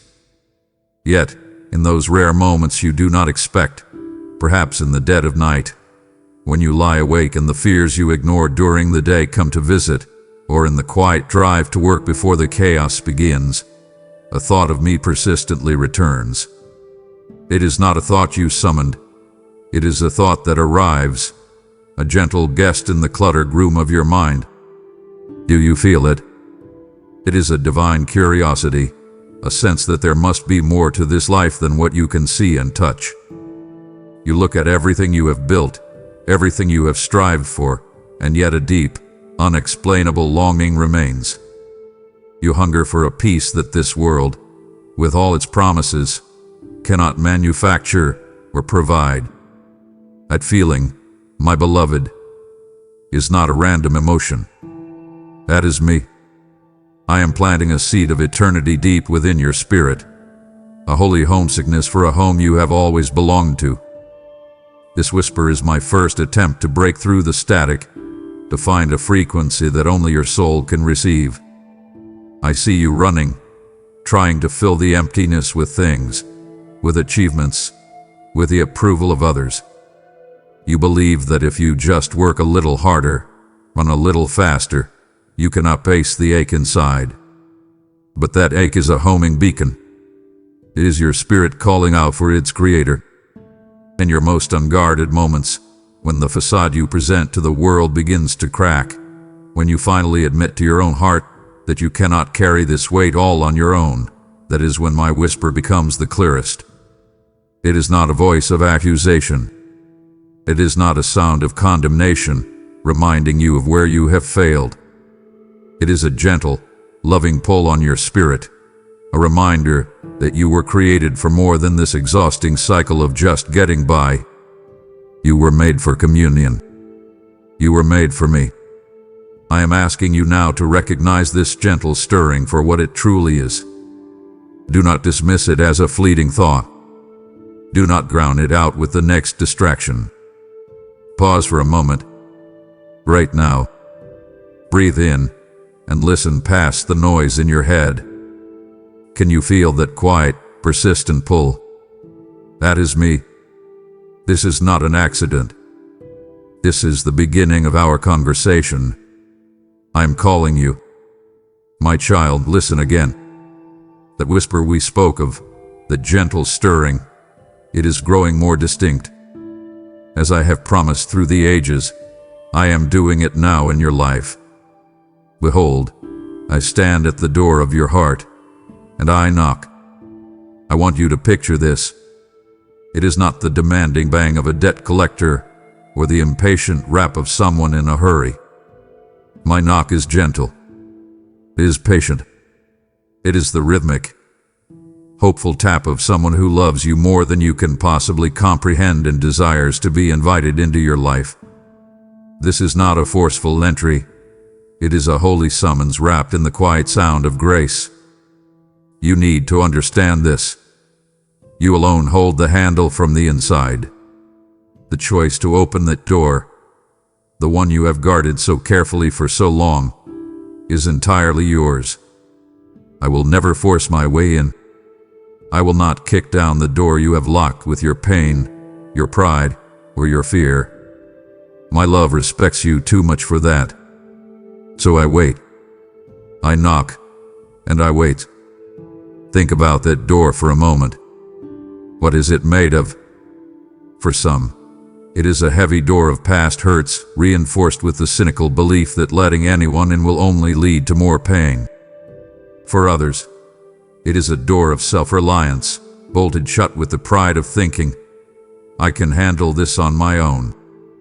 And for many, it is simply a door cluttered with the endless noise and busyness of life, so barricaded that you can barely hear the knock over the sound of your own striving. But I know you hear it. You hear it in the silence between your exhausted breaths. You feel the vibration of it when a moment of unexpected kindness touches your soul, or when the weight of your own burdens becomes too much to bear. Do not dismiss this sound as a common distraction or a fleeting emotional impulse. That gentle, persistent pressure on your heart is me. It is a declaration of my desire to sup with you, to share in your life intimately, to be with you not as a distant king on a throne, but as a friend who sits at your table, who listens to the story of your day, who understands the weariness in your eyes, and who wants to share in your simplest joys and your deepest sorrows. This is my invitation to an authentic, unbroken communion, far beyond any ritual or Sunday obligation. It is an invitation to let me into the mess, into the hidden rooms of your heart you do not let anyone else see. Each time you feel that pull, that is another knock. Each time you wonder if there is a better way to live, that is another knock. Each moment you feel the emptiness of the world's promises, I am there, knocking again. I am relentless in my love, but I am also endlessly patient. I understand your hesitation. You are afraid of what you might have to give up, of what I might ask of you. You fear that opening the door means losing control. But my beloved, you are clinging to the control of a sinking ship. I am not here to take from you. I am here to rescue you. I am not asking you to become less. I am inviting you to become everything you were created to be. The knocking you hear is the rhythm of grace, a divine heartbeat asking for entry into your most private, most broken, most precious space. The question remains, and it is a question only you can answer. Will you leave me standing on the outside? Or will you turn the handle and let me in? I want you to understand why I knock, why I whisper, why I wait with such patience. It is because you were not created for the distance you now feel. You were not designed for this aching separation. You were formed from the very start for intimacy, for closeness, for walking with your Creator in the cool of the day. My heart aches when we are separated. That may be hard for you to grasp. You look at the vastness of the universe, at the billions of souls on this planet, and you think, how could I possibly be missed? But you are not a number in a crowd to me. You are my cherished masterpiece, and a creator always longs to be near their creation. An artist does not paint a breathtaking portrait only to store it away in a dark and dusty room. They want to gaze upon it, to be in its presence. That is how I feel about you. Every sunrise that paints the sky with colors you cannot name is a new expression of my desire to walk with you through your day. It is my silent good morning, a fresh invitation to let me be a part of your life. Every time you feel that unexplainable ache for something more, that deep and nagging feeling that something is missing even when your life is full, that is not a flaw in your design. That is my heart calling to yours across the chasm you have felt for so long. The walls you have built, the walls of sin, of distraction, of indifference, they do not block my view of you. I see you clearly, right through them. I see the person I created you to be, the one who is hiding behind the fear and the hurt. And I long to break down those walls, not with force, but with a love so persistent it can melt even the hardest stone. This call, this longing I have for you, is born from a love that existed before the foundations of the world were ever laid. Before you took your first breath, I knew you. I called you by name. You are not an afterthought or a cosmic accident. You are a deliberate, intentional, and deeply loved creation. I see you not as a distant subject to be ruled, but as my beloved child whom I earnestly miss. I miss the easy conversation we were meant to have. I miss the trust that allows you to place your worries in my hands without a second thought. I miss the joy of seeing you walk in the fullness of the purpose I designed just for you. The world has taught you to be independent, to stand on your own 2 feet. But that independence has created a lonely island, and I see you there, pacing the shores, looking for a ship that never seems to arrive. I am not a distant ship. I am the very ground beneath your feet, the air in your lungs, the loving Father waiting for you to simply turn around and come home. My call is the sound of home, echoing in the wilderness of your life. Now, it is crucial that you understand the nature of this call, because the enemy of your soul has worked tirelessly to misrepresent it. You have been led to believe that a summons from your God is like being called into the principal's office, a moment of reckoning, of judgment, where all your faults will be laid bare. But hear my heart in this. This is not a call to condemnation. It is an invitation to redemption and boundless grace. I am not calling you to punish you for your past, but to rescue you from it. I already know every mistake, every secret shame, every broken piece of your story. I know it all, and my call to you is the proof that none of it, absolutely none of it, is powerful enough to nullify my love for you. You are not being summoned to a courtroom. You are being invited to a hospital where the great physician is waiting to heal your deepest wounds. Furthermore, this is a summons to leave behind the temporary trinkets of the world for an eternal treasure. You have spent so much of your life chasing things that rust, break, and fade away. You have pursued promotions that leave you feeling empty, relationships that demand you be someone you are not, and possessions that offer a fleeting thrill but no lasting joy. I see the exhaustion in your soul from this endless chase. I am calling you to stop running.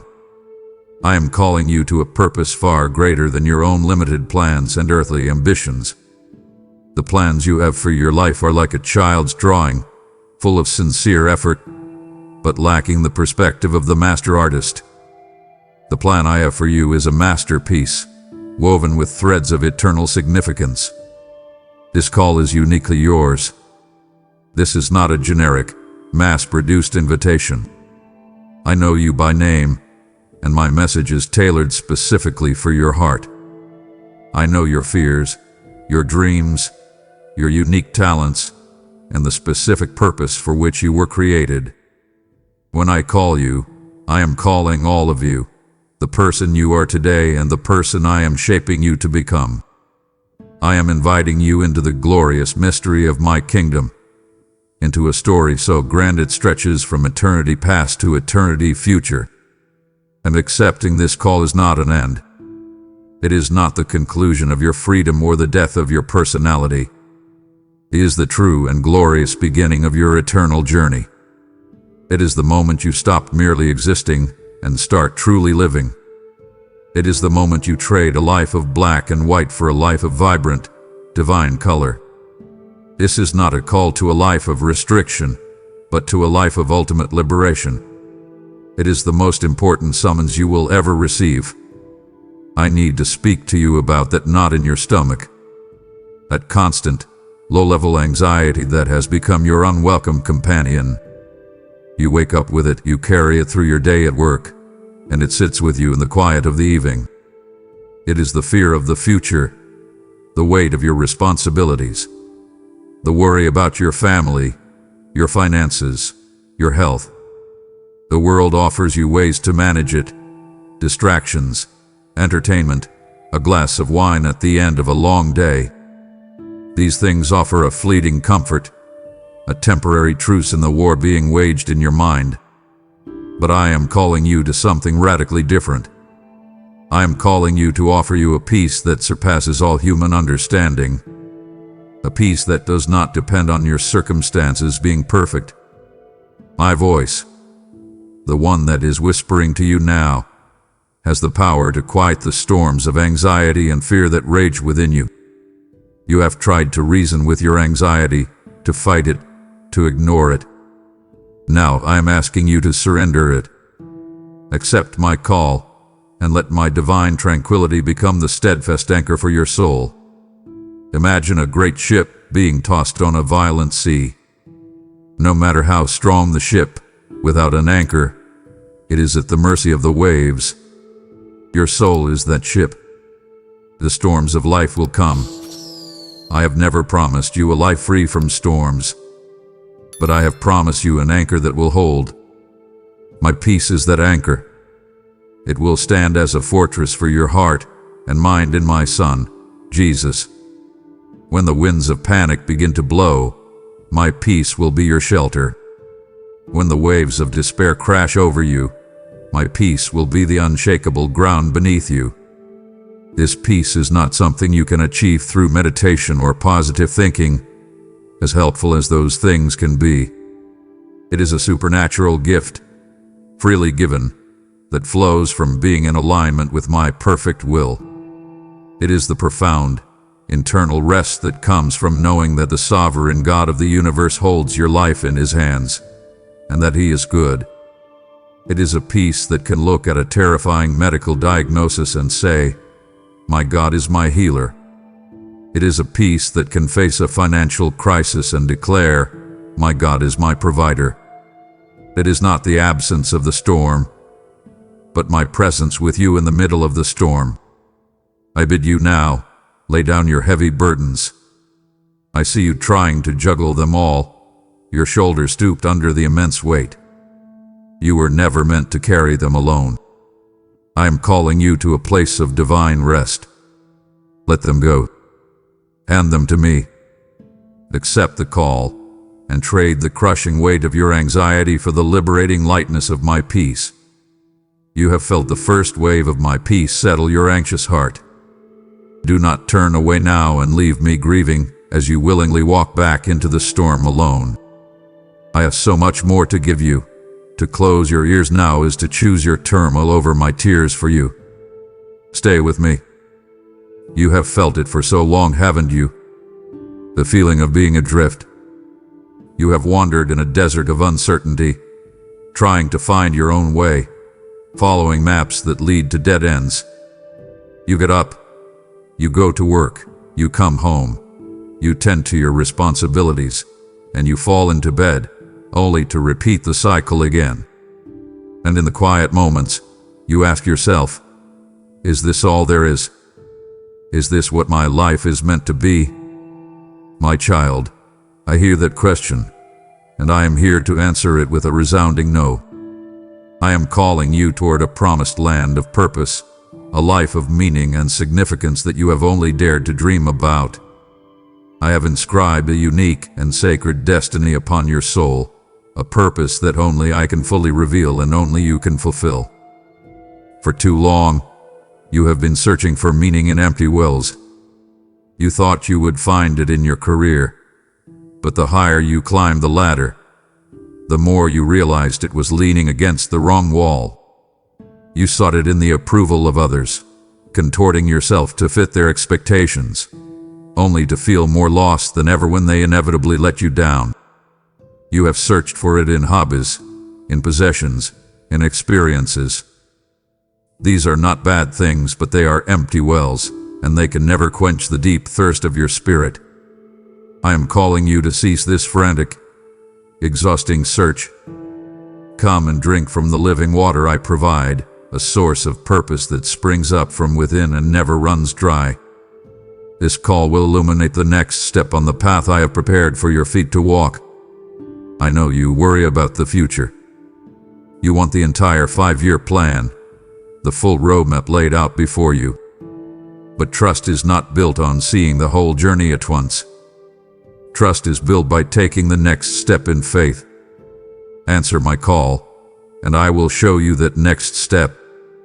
It might be a call to forgive someone who has wronged you. It might be a call to use your talents in a new way, to serve someone in need. It might be a call to be still and learn more of me. Do not despise the small beginnings, for each step of obedience opens up the next part of the path. Your life is not a random accident. It is a divine story that I am authoring with love, and you are the protagonist. Every twist, every turn, every challenge has been preparing you for this moment. Answer me and discover the magnificent and vital role you were created to play in my grand design. Stop wandering in the desert. Your promised land awaits. My child, let us speak now of the things you hide. Let us talk about the wounds you believe no one sees. I see them. I see the hidden scars on your soul, the ones you cover up with a forced smile or a busy schedule. I see the secret pains you carry into the solitude of the night, when the house is quiet and there are no more distractions to keep the memories at bay. I know the sting of that betrayal from someone you trusted, a wound that has never fully closed and has taught your heart to be guarded. I know the ache left by the harsh words spoken over you long ago, words that planted a lie about your worth that you still battle to this day. I see the shame from that past failure, the one you replay in your mind, convinced it has permanently disqualified you from anything good. You think you carry these things alone, but I have been watching you carry them, and my heart breaks to see you crushed under a weight you were never meant to bear. My call to you is not just a summons. It is the sound of the great physician arriving. My voice carries the healing balm of Gilead for your broken and weary spirit. But I want you to understand what my healing looks like. The world offers you bandages. It tells you to move on, to get over it, to numb the pain with fleeting pleasures. These are temporary solutions that leave the underlying infection to fester. I do not offer bandages. I offer a cue. When you accept this call, you invite me into those wounded places. You give me permission to perform the delicate, spiritual surgery needed to truly make you whole. It may be tender at first. It requires you to be vulnerable with me, to stop pretending you are fine. But I am the gentlest of surgeons. My touch is one of perfect love. Allow me to tenderly mend what has been shattered. My desire is not merely to cover your wounds, but to restore you to a wholeness you have never known. I do not just want to stop the bleeding. I want to regenerate the tissue, to make the scarred places the strongest parts of you. Your past does not define you. Let me say that again so it sinks deep into your spirit. Your past does not have the authority to define you. That is a lie from the enemy of your soul. Your history of pain is the very canvas upon which I will paint my masterpiece of redemption. My healing touch will completely redefine your future. Where you have been broken, I will make you strong. Where you have been shamed, I will give you a crown of beauty. The very wounds that the enemy intended for your destruction, I will transform into sources of wisdom and compassion that you can use to help others. Do not let your pain be wasted. Give it to me. Let my unconditional love pour into the empty spaces left by hurt and bitter disappointment. That ache of loneliness, that hollowness from rejection. I am calling you to let me fill those places with a love so pure and powerful it will leave no room for the darkness. This is my invitation. Accept the call and let the healing begin. I need you to listen very carefully, because what I am about to tell you goes against everything you have ever learned about love in this world. The love you have known is often conditional. It is a transaction. You receive affection when you perform well, when you meet expectations, when you are easy to be around. It is a love that says, I love you. For I love you, but it keeps a record of your wrongs. It can be withdrawn at a moment's notice, leaving you feeling insecure and constantly striving to be worthy. You have spent your entire life working for this kind of love, contorting your soul into shapes that are not your own, just to feel a fleeting sense of acceptance. It is utterly exhausting, and it has left you terrified of failure, because you believe failure means you will be abandoned. But the call you are hearing now is an invitation out of that prison. I am calling you to be rooted and established in a love that is absolute, perfect, and unending. My love for you is not a contract, it is a covenant. A contract is based on performance. If you hold up your end, I will hold up mine.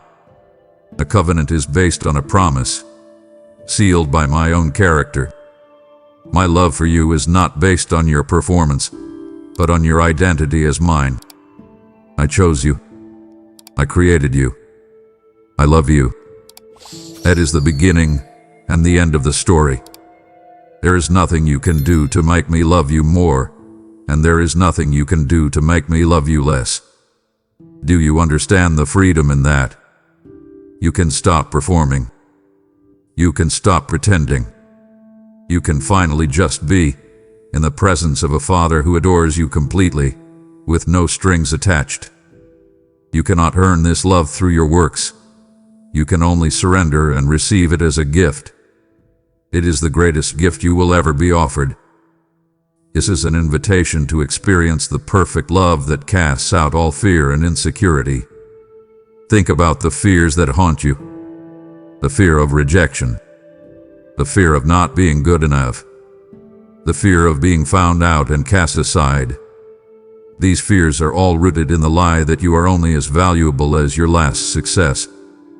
My love demolishes that lie. It says your value is inherent and eternal because you are my child. When you begin to truly live in the reality of this unconditional love, those fears lose their power. They are like shadows in the presence of a blazing sun. When you know, deep in your bones, that you are completely and securely loved by the Creator of the universe, the opinions of others start to fade into the background. Their approval is no longer the air you need to breathe. My approval is your lifeblood, and you have it in its fullness. So, answer the call. Step out of the exhausting world of conditional acceptance and be forever enveloped in the safety and warmth of my eternal embrace. It is time to come home to a love that will never, ever let you go. My child, I know your heart's desire. You want to hear me, but you are afraid of getting it wrong. Your world is a symphony of chaos, a constant flood of conflicting voices. There is the voice of the news, screaming of fear and division. There is the voice of social media, whispering of comparison and inadequacy. There are the voices of your friends and family, offering well-meaning but often flawed advice. And then there is the loudest voice of all, your own inner critic, the one that replays your failures and magnifies your fears. Amidst all this noise, how can you possibly discern my still, small voice? Let me give you the tools. Let me teach you how to tune your spirit to the frequency of heaven. First, my voice will always harmonize perfectly with the truth of my written word, the Holy Scriptures. My character does not change. I will never tell you something in a private whisper that contradicts what I have declared for all time in the Bible. My word is the unwavering tuning fork for your soul. If you feel a leading that encourages selfishness, bitterness, or anything contrary to the commands and the character of love you see in its pages, you can be certain it is not from me. Test every spirit, every thought, every feeling against the unchanging standard of my word. This is your primary safeguard against deception. Second, pay attention to the fruit that the voice produces in your spirit. My voice does not bring chaos, panic, and frantic pressure. That is the signature of the enemy. He wants you anxious, confused, and right into making foolish decisions. Even when I call you to a difficult task or a challenging change, my voice will carry with it a profound sense of rightness, a spirit of clarity, conviction, and a deep, underlying peace that settles your soul. The enemy's voice brings condemnation. My voice brings conviction that leads to repentance and freedom. The enemy's voice will always lead you toward greater selfishness and pride. My voice will always lead you toward greater love, service, and holiness. Ask yourself, Where is this thought leading me? Is it leading me to trust myself more, or to depend on God more? Is it isolating me, or is it leading me into healthier community? Finally, listen for me in the sanctuary of prayer, where your spirit becomes quiet enough to hear. You cannot hear a whisper in the middle of a shouting match. You must intentionally create space for silence. Turn off the television. Put down the phone. Find a quiet place and simply be still in my presence. As you quiet your own internal noise, your spiritual ears become more attuned to my gentle guidance. And know this, my true voice will always lead you to glorify and honor my Son, Jesus Christ. It will always point you back to His sacrifice, His love, and His lordship in your life. Any voice that diminishes Him is a counterfeit. So be patient. Learn to test the voices. In time, you will know my voice as clearly as a sheep knows the voice of its shepherd. I have given you a profound gift, a direct and unfailing line of communication that transcends time and culture. It is my written word, the Holy Scriptures. But I see how you often approach it. You see it as a dusty history book, a collection of ancient rules, or a series of disconnected stories that have little to do with your life in this modern world. You have relegated it to a duty, something to be checked off a list. My child, I am calling you to see the Bible for what it truly is, a living, breathing love letter from me to you. It is not a static text. It is alive and active, sharper than any two-edged sword, and it is one of the primary ways I long to speak directly into your life. As you open its pages and meditate upon its words, I promise you, I will speak directly into your present circumstances. My spirit acts as a divine interpreter, taking these ancient words and applying them with laser precision to the fears and decisions you are facing today. You will be reading of David's despair in the cave, and suddenly you will feel me speaking a word of hope into your own season of darkness. You will read of Abraham's faltering faith and my unwavering faithfulness, and I will reassure you that I am with you even when you stumble. The ancient stories of the faithful of old are not just history lessons. They echo my timeless call to your heart today. They are your stories, showing you that you are part of a great cloud of witnesses who have walked this path of faith before you. Within its sacred promises, you will find the profound assurance you need to answer me. When you feel weak, you will stumble upon my promise that my grace is sufficient for you. When you feel anxious about your needs, your eyes will fall upon my assurance that I will supply all your needs according to my glorious riches. These are not just comforting platitudes. They are legally binding covenant promises from the God who cannot lie. You can stand on them. You can build your life on them. They are the anchor that holds when the storms of life are raging. The call you perceive in your heart, that quiet whisper to trust me, is powerfully confirmed in the eternal truth of my Scripture. The internal feeling is validated by the external, unchangeable word. Therefore, I invite you to change your approach. Do not come to my word looking for information, but for transformation.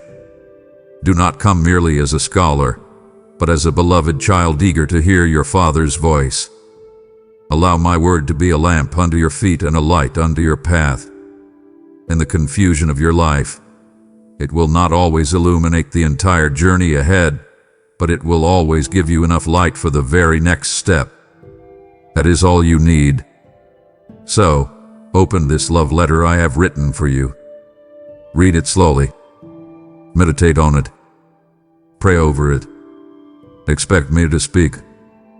For I am there, on every page, waiting to meet with you.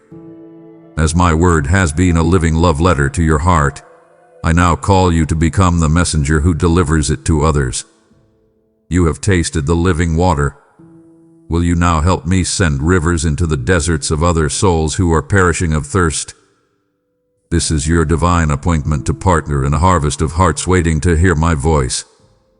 Every seed of support you sow becomes bread for the spiritually hungry, a testament to your faith in my power. For I declare to you, give, and it will be given to you. A good measure, pressed down, shaken together, and running over will I pour into your lap. Do not let this moment pass. Sow your seed for the sake of a soul by giving through Super Thanks membership, or the PayPal link below. I have opened my very heart to you through my word and creation, and now you stand at a holy threshold. To turn away is to leave this sacred conversation unfinished, a silence that would deeply wound me. Do not be the child who walks away just as their father begins to share his most vital secrets. Continue on this path with me. My child, I ask you to do something. Step away from the screen that holds your gaze. Put down the device in your hand. Walk to a window, or better yet, step outside. Take a deep breath of the air I have given you. Look around. I am speaking to you everywhere. The heavens declare my glory. The vast, endless expanse of the sky proclaims the work of my hands. You have been trying so hard to hear me through the frantic noise of human invention, but I have been broadcasting my message on a frequency you have forgotten how to tune into. The frequency of creation itself. The entire world is a sanctuary, filled with the echoes of my voice. Look at the grandeur and the intimacy of my speech. Look up at the sun, a blazing testament to my wrought untamable power. Its rising every morning is my daily, unbroken promise of new mercy. The moon and the countless stars scattered across the night sky whisper of my infinite nature, reminding you that I am a God who holds the cosmos in place and also knows the number of hairs on your head. Then look closer. In the intricate, unique design of a single snowflake, you can hear me whisper of my loving care for every single detail of your life. If I take such care in crafting something so small and fleeting, how much more care have I taken in crafting you? The unceasing power of the ocean tide, crashing against the shore with a rhythm that cannot be stopped, speaks of my sovereignty over all your circumstances. It declares that my purposes will advance, and no human plan or chaotic event can stand against them. A majestic sunset is my daily masterpiece, a painting splashed across the heavens for no other reason than to reveal my beauty and to call you to stand in awe of your Creator. It is an invitation to pause, to worship, to remember that the artist who paints such glory is the same Father who is orchestrating your life. The unwavering rhythm of the changing seasons points to my unchanging faithfulness toward you. You may be in a season of winter right now, a time of barrenness and waiting in the cold. But just as surely as spring follows winter, my promise of new life and restoration will come to pass in your life. These are not just pretty scenes. They are parables. They are sermons preached without words. You have become spiritually deaf because you are immersed in a world of artificial noise. I am calling you to a digital detox for your soul. Be still in nature. Listen to the wind rustling through the leaves. That is the whisper of my spirit. Listen to the steady rhythm of the rain. That is the sound of my cleansing grace. Let my creation retune your ear to my voice. I am speaking. Are you listening? My child, I know how you have been wrestling with this call in the quiet, isolated chambers of your own mind. You turn it over and over, wondering, is this really God, or is it just my own wishful thinking? Am I making this up? You carry the weight of this uncertainty alone, believing the decision rests entirely on your shoulders. But I never intended for you to walk this path of discernment in isolation. Your faith was never meant to be a solitary journey. That is why I strategically place wise and godly people in your life, to be my voice with skin on, to affirm the direction I am already whispering to your spirit. Look around you. I have given you a community. I have given you voices of wisdom. The question is, are you using them? You have been hesitant to share what is stirring in your heart. You are afraid of being misunderstood, judged, or even dismissed. You think, they won't get it. They'll just tell me to be practical. But you are underestimating the channels of grace I have built into your life. I am asking you to listen for my wisdom as it flows through the words of a trusted pastor whose life reflects my character, or a loving elder who has walked with me for decades and has the scars and the wisdom to prove it. Listen for it in the voice of a devoted, faithful friend, the one who doesn't just tell you what you want to hear, but who loves you enough to speak the truth, even when it is hard. A timely word spoken in love from a brother or sister in Christ can be the very confirmation you have been begging me for. It can be my direct message to you, delivered through a vessel I have prepared. Do not harden your heart to the encouragement and correction from my body, the church. Pride can make you believe that you are the only one who can hear me correctly, but humility recognizes that I often speak with a collective voice. When you gather with other believers who are genuinely seeking my face, there is a corporate wisdom available to you. The unity of counsel among the saints who pray with you and for you can be one of the clearest signs of my will. When you share your burden and hear multiple, trusted voices reflect the same truth back to you, that is not a coincidence. That is me, amplifying my whisper so you cannot miss it. Shared testimony and authentic fellowship do more than just make you feel less alone. They can powerfully confirm the call you have been hearing in private. They act as a guardrail on the path, keeping you from veering off into deception or self-doubt. You have been looking for a sign in the heavens, a burning bush. But often my sign is a simple, grace-filled conversation with someone who loves me and loves you. Take the risk. Be vulnerable. Step out of your isolation and let the family I have given you help you hear my voice more clearly. Let us be honest with each other about the noise. The call I am sending is clear, consistent, and full of life. But it is being transmitted on a divine frequency that is easily jammed by the deafening static of the world. You tell me you want to hear my voice, yet you have filled every waking moment of your life with competing signals. Your phone has become an extension of your hand. It is the first thing you reach for when you wake up, filling your mind with the world's anxieties before you have even had a chance to welcome my peace. It is the last thing you look at before you sleep, scrolling through the curated, artificial lives of others, which only fuels a spirit of comparison and discontent. That endless pursuit of information, entertainment, and connection is creating a spiritual deafness you are not even aware of. You are attempting to listen to 1,000 earthly stations at once. You must understand that to hear me, you must intentionally tune your heart to one heavenly frequency. The constant, demanding noise of your ambitions and anxieties also drowns out my gentle voice. Your calendar is so filled with good things that there is no space left for the best thing, me. It is packed from morning to night with meetings, deadlines, chores, and obligations. You are running on a treadmill of performance, convinced that your worth is tied to your productivity. But this relentless busyness is a form of anesthetic. It keeps you from having to face the deeper questions of your soul. It keeps you from the stillness where I wait to speak to you. The anxieties of this life, the worries about your mortgage, your children's future, your health, are like thorns that spring up and choke out the seed of my word before it can ever take root. You hear my whisper for a moment, but then the panic about an unpaid bill shouts over it, and my voice is lost in the chaos of your own mind. Furthermore, the burning desire for the approval of others has made you tragically ignore my approval. You spend so much energy monitoring the opinions of people, your boss, your friends, even strangers on the internet.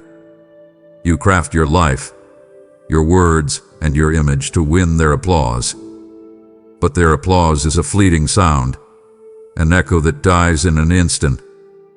My applause, the well done, good and faithful servant, is the only one that resounds in eternity. As long as their voices are the loudest ones in your life, you will struggle to hear mine. So I am calling you to an intentional act of rebellion against the noise. Carve out a space of silence in your day, even if it is just for a few minutes. Take a walk without your phone. Drive to work with the radio off. Intentionally create a sanctuary of quiet where your soul can recalibrate. You must choose to turn down the volume of the world if you ever hope to hear the whisper of your Creator. We have arrived at the very heart of the matter. The real reason you stand hesitating at the door. It is not that you cannot hear my knock. It is that you are afraid to answer it. Let us name these fears together. Let us drag them out of the shadows and into the light of my truth, because this call originates from love himself, and my perfect love is designed to cast out all of your fear. First, you fear the unknown future. Your mind races ahead, imagining all the worst-case scenarios. You think, if I say yes to God, what will happen to my career, my relationships, my comfortable life? You are clinging to the illusion of control, believing your own plans are safer than mine. But I am the God who knows the end from the very beginning. Your future is not a terrifying fog to me. It is a landscape I have already mapped out with love.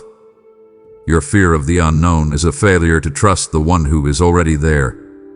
Next, you fear that you are not worthy. The accuser constantly whispers this lie in your ear. Who are you to be called by God? Remember what you did. You're not smart enough, strong enough, or good enough. And a part of you believes it. But listen to me. My call is not a reward for your worthiness. It is the source of it. I do not call the guavang.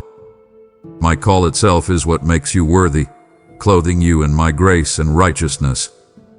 Your feeling of inadequacy is not a barrier. It is the perfect prerequisite for you to depend on my all-sufficient strength. You also fear what you might have to give up. You look at your life, your possessions, your habits, your relationships, and you are terrified that I will ask you to let them go. You are like a child clinging to a cheap plastic toy, unaware that his father is trying to give him the keys to a kingdom.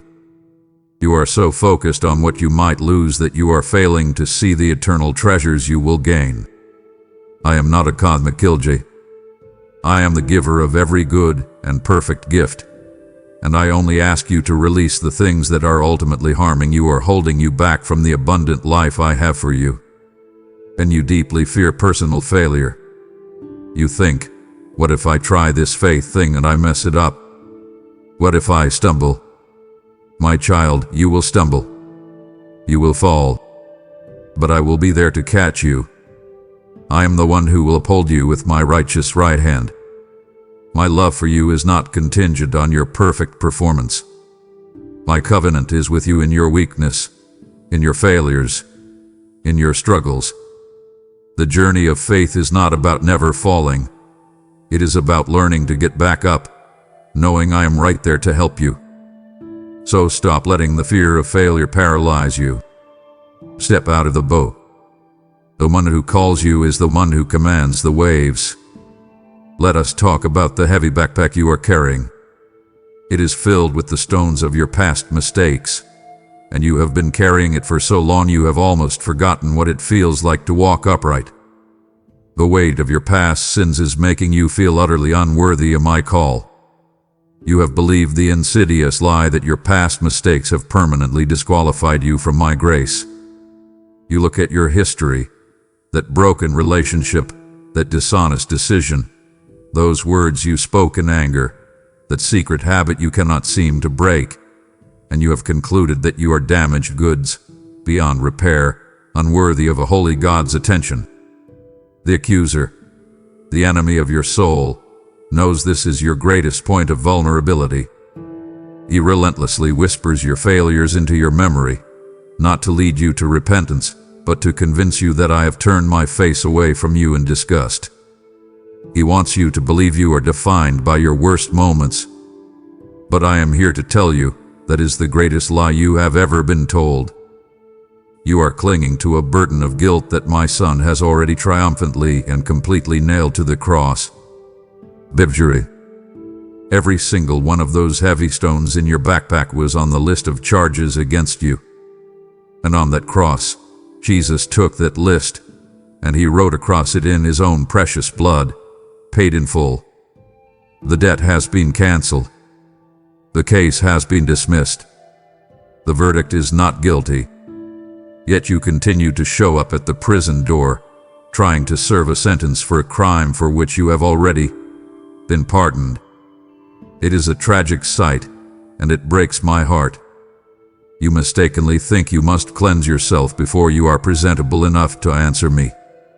You think, once I get this area of my life cleaned up, then I'll be ready to come to God. That is like saying, once I heal myself from this sickness, then I'll go to the doctor. It is completely backward. My call is not for the self-righteous who believe they have it all together.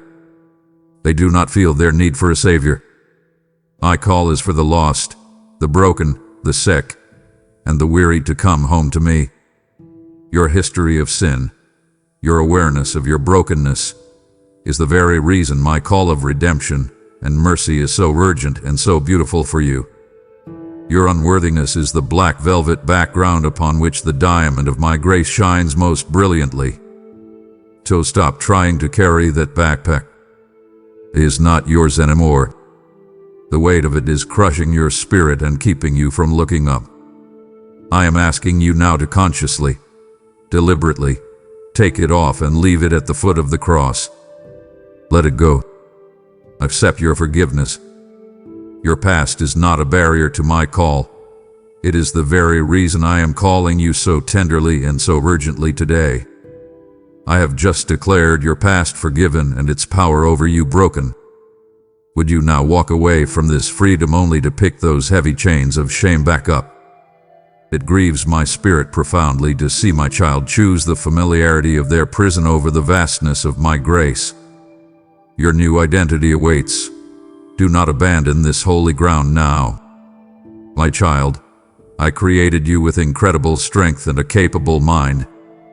I gave you the ability to reason, to plan, and to solve problems. These are good gifts from me. But your greatest strength has subtly become your greatest idol. We must talk about the pride that insists on self-reliance, because it is the most sophisticated and respectable barrier standing between you and me. You have convinced yourself that you can navigate the complexities of this life without my guidance.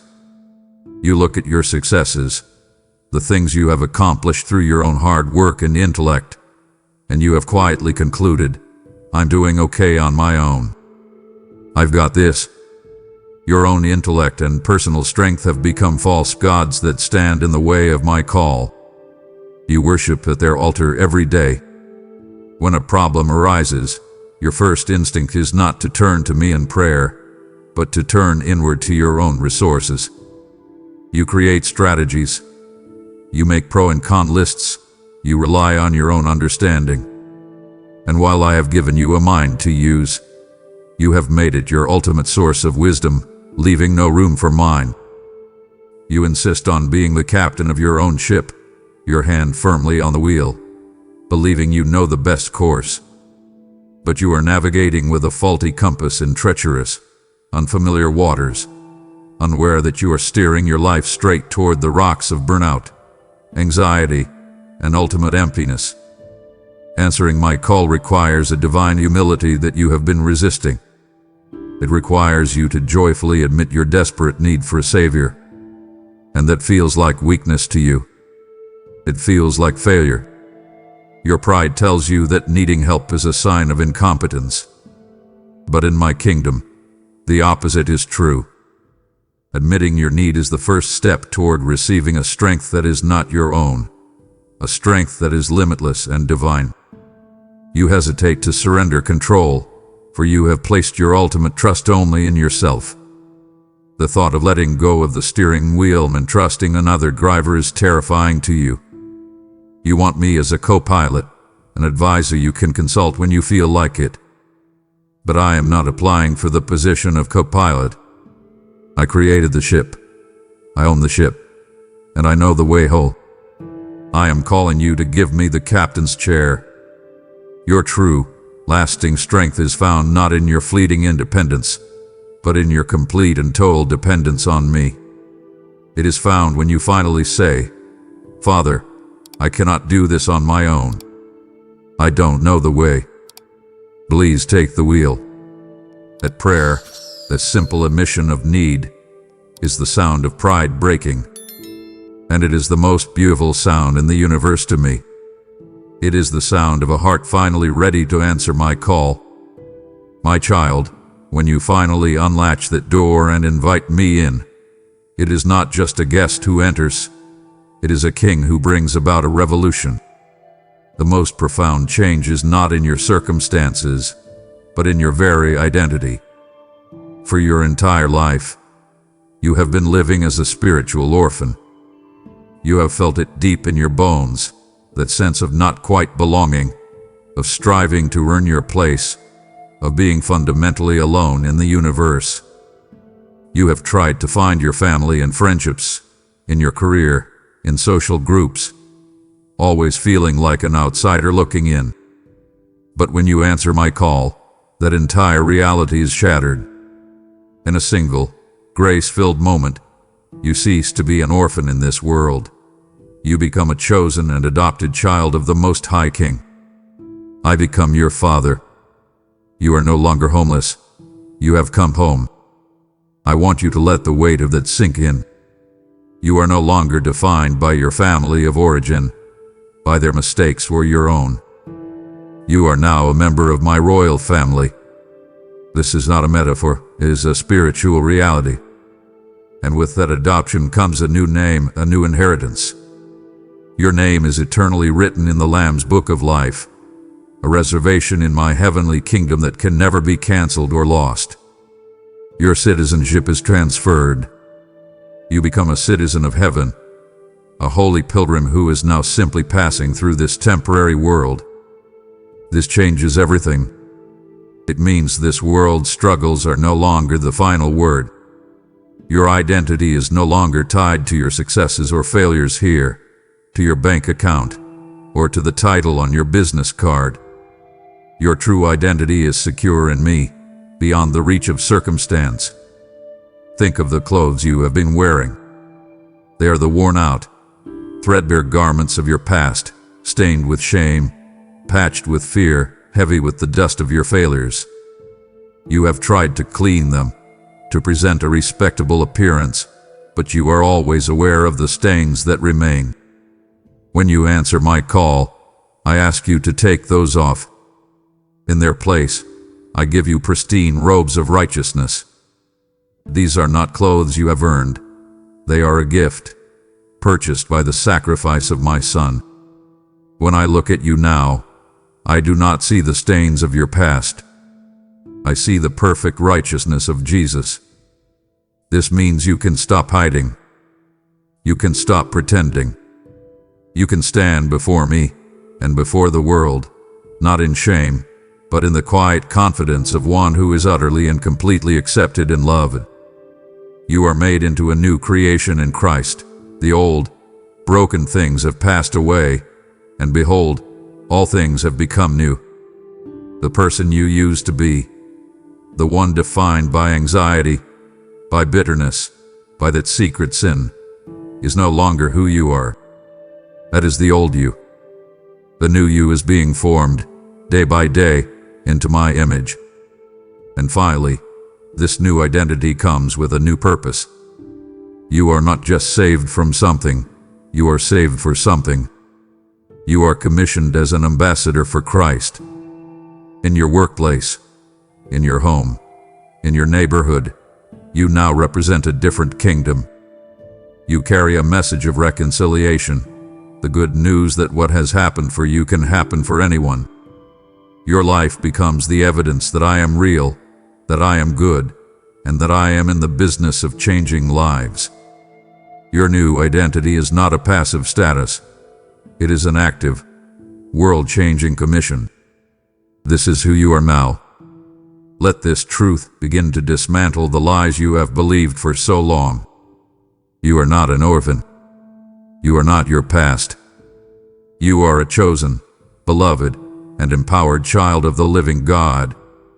My child, let us talk about the atmosphere you breathe every day. It is an atmosphere of hopelessness. You see it in the headlines. You hear it in the conversations around you, and you feel it settling like a heavy fog in your own heart. It is the cynical belief that nothing will ever really change, that the world is broken beyond repair, and that your own life is just a cycle of struggle with a few fleeting moments of happiness in between. You have been living for the temporary pleasures of the weekend, for the next vacation, for any small escape from the crushing weight of a life that often feels meaningless. But when you answer my call, I perform a spiritual atmospheric change. I replace the suffocating fog of despair with the crisp, clean air of a living and vibrant hope, a hope so resilient that the world cannot diminish or extinguish it. This is not the world's version of hope, which is little more than wishful thinking. The world hopes for a lucky break. It hopes things might get better. It is a fragile, uncertain thing that is easily shattered by a bad report from the doctor or an unexpected layoff. The hope I give you is entirely different.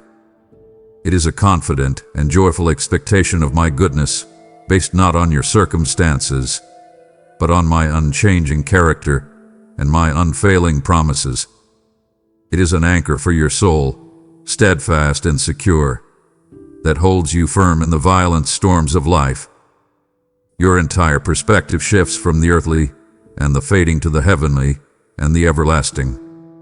Your eyes will be opened to see beyond your temporary trials to an eternal weight of glory that is being prepared for you. Let me make this practical for you. How does this hope change your Monday morning?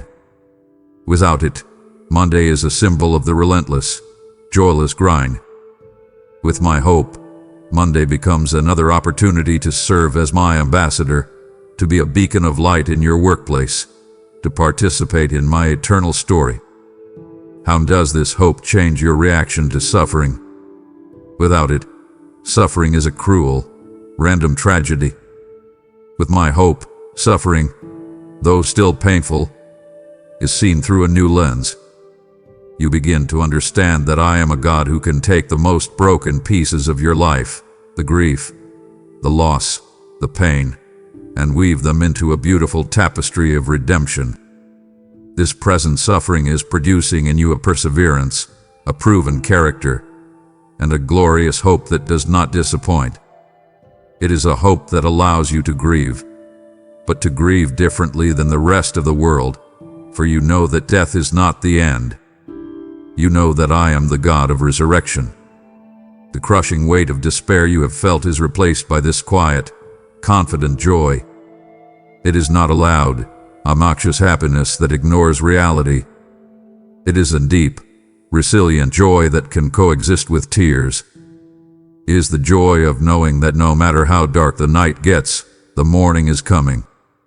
It is the joy of knowing that your story does not end with the struggles of this chapter, because the author of your story has already written a glorious conclusion. Answering my call means you no longer have to live on the world's meager diet of cynicism and despair.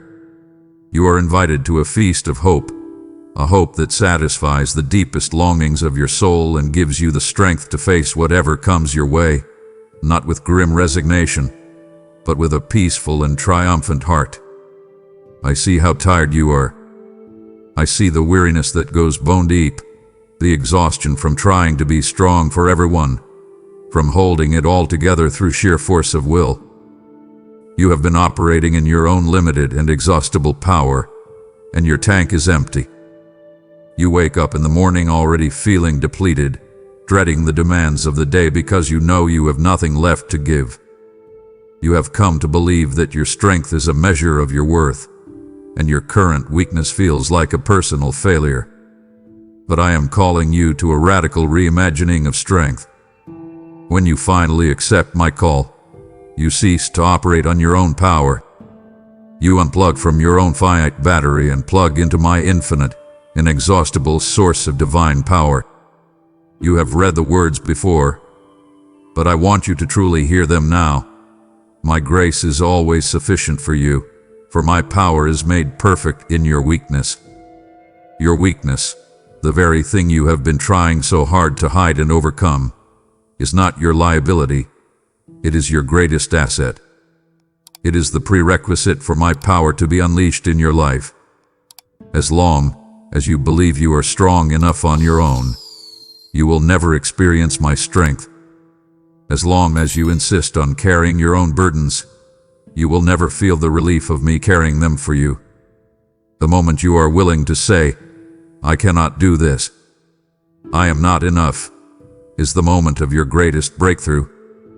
It is in that honest admission of weakness that you create the space for my grace to rush in and do what you could never do on your own. You will be empowered to do all things through Christ, who pours his infinite strength into you. This is not just a motivational slogan. It is a spiritual reality. It means that when you face that impossible task at work, you are not facing it alone. When you have to have that difficult conversation with a family member, my wisdom and strength will flow through you. When you are battling that persistent temptation, my power to overcome it is available to you. I will become your refuge and your fortress, an ever-present help in every time of trouble. The challenges ahead will not diminish you. On the contrary, they will become a platform to showcase my power working through you. People will look at you, know your struggles and your limitations, and see you doing things you have no business being able to do. They will see a peace in you that makes no sense, a resilience that is not humanly possible, and they will have to conclude that you are connected to a power source beyond this world. This is why I invite you to learn to boast in your weaknesses. This is so contrary to the world's way. The world boasts in its strength, its accomplishments, its self-sufficiency. But I am calling you to a life where you freely admit your shortcomings, so that the power of Christ may rest upon you. When you are weak in your own abilities, you will be strong in His. When you are at the end of your own resources, you will find the beginning of His. So stop striving. Stop pretending. Let go of the exhausting burden of self-reliance. Answer the call, embrace your weakness, and step into the effortless rest and boundless power of a life lived in complete dependence on me. My beloved, the deepest ache in the human heart, the one that drives all your striving and all your fears, is the ache of separation. You were created for connection, for a seamless, unbroken communion with your Creator. The tragedy of sin is that it severed that connection, leaving you feeling isolated, alone, and always trying to bridge a chasm you could not cross. You have tried to fill that void with human relationships, with work, with 1,000 other things, but the ache remains. When you answer my call, the first and most glorious result is that the line of communication between us is forever restored, open and clear. The separation caused by sin is over. You are brought near by the precious blood of the Lamb. Before, prayer may have felt like a duty, a one-way monologue where you sent your words out into the cosmos, hoping they would land somewhere. But now, you gain bold and direct access to the very throne of grace through unceasing prayer. This is not access based on your merit, but on the merit of my Son. You can come to me at any time, in any place, with anything. You can come with your messy emotions, your confused thoughts, your deepest joys, and your darkest fears. There is no longer a barrier between us. Imagine a child who can run into her father's arms at any moment without an appointment, without fear of being turned away. That is the access you now have to me. It is a constant, moment-by-moment conversation, a true relationship. To ensure you are never alone in this relationship, my own Holy Spirit will take up residence within you. He will be your constant companion, your counselor, and your guide. When you do not know how to pray, He will intercede for you. When you are facing a decision and do not know which way to turn, He will give you that gentle nudge, that inner sense of rightness, to guide your steps. When you are feeling weak and discouraged, He will be your comforter, reminding you of my promises and my love. This is the end of your spiritual solitude. Even when you are physically alone, you are never truly alone again. We will walk together in a daily, moment-by-moment fellowship. You will begin to experience the profound and tangible joy of my presence in every area of your life, in the mundane tasks, in the beautiful moments, and even in the painful trials. You will start to see my hand in the small details, to hear my voice in the rhythm of your days.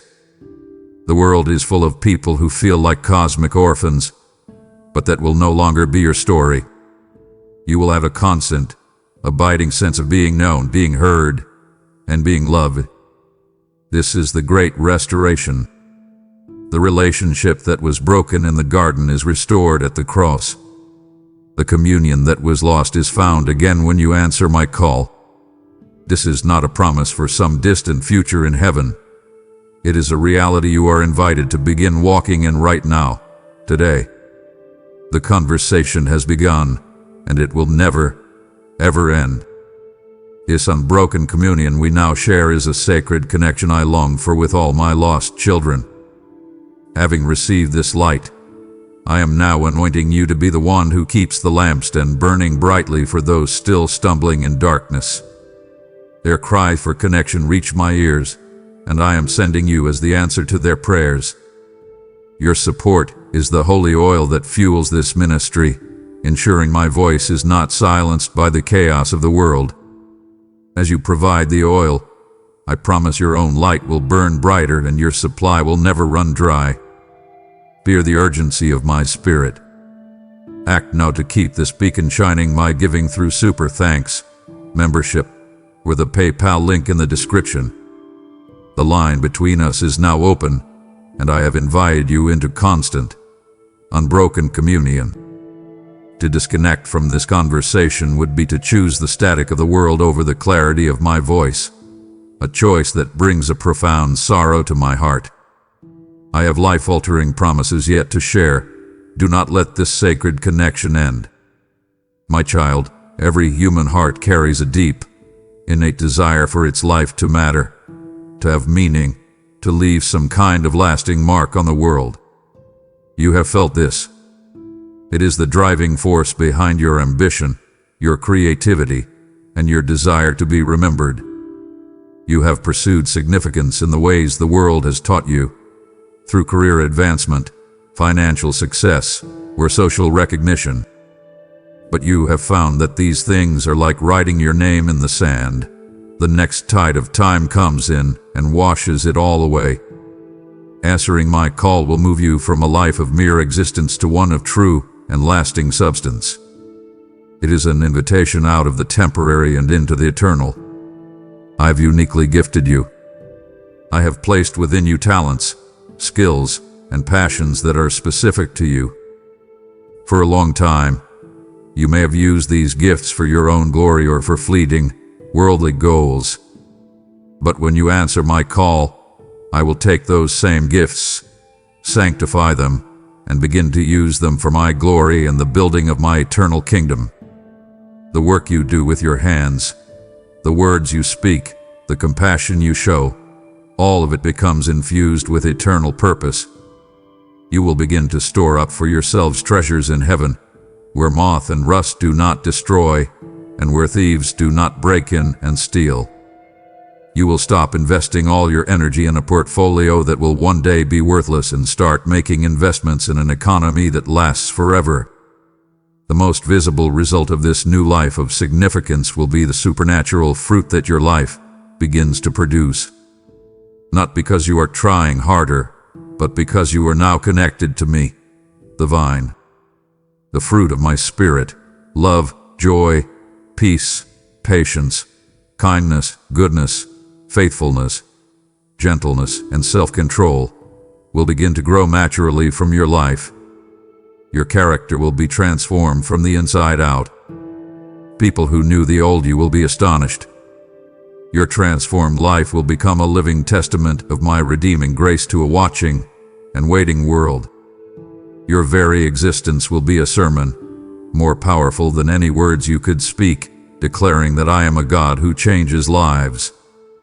And understand this: the things you do in my name will create ripples of impact that extend far beyond what you can see, for all eternity. That quiet word of encouragement you give to a struggling coworker, that simple act of kindness you show to a stranger, that prayer you whisper for someone in pain. These are not small, insignificant acts. They are charged with the power of my kingdom. They are seeds that will grow into trees you may never see in this lifetime. You were created to make a difference. Not the fleeting, headline-grabbing difference the world celebrates, but a quiet, profound, eternal difference in the souls of people. Stop chasing the shadow of worldly significance. Answer my call, and step into the substance of a life that will echo in eternity. My child, let us speak of your deepest fear. It is a fear so fundamental it colors everything else. The fear of being abandoned. You have been left before, haven't you? You have felt the chilling silence when someone you depended on walked away. You know the ache of a promise broken, the sting of being forgotten in a time of need. Friends have failed you, family may have departed, and the world has shown you time and time again that its loyalty is fickle and conditional.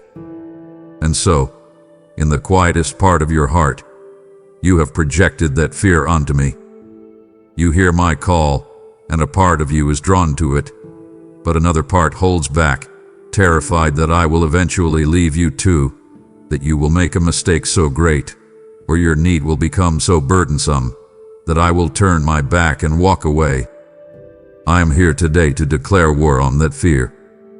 I am here to speak a promise so absolute, so unshakable, that it can become the bedrock of your entire existence. I have bound myself to you with a covenant promise, and by my very nature, I cannot and will not break it. I will never leave you nor forsake you. This is not a hopeful sentiment. It is a divine decree. It is the most foundational truth of our relationship. Even when you walk through the valley of the shadow of death, and I want you to think of your own valley right now.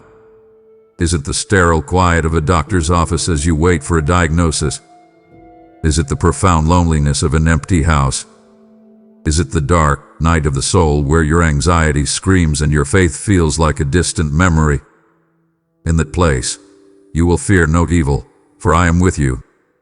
Not just in spirit, but there, in the tangible reality of your suffering, my rod and my staff are there to comfort and defend you. I need you to understand that my presence with you is not a fleeting feeling. It is an unshakable fact grounded in my immutable character. You will have days when you do not feel me. You will have moments when the noise of your fear is so loud it seems to drown me out. On those days, your feelings are not the truth. My promise is the truth.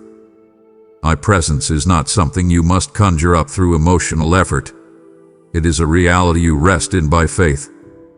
It is as real as the air you are breathing, even when you are not thinking about it.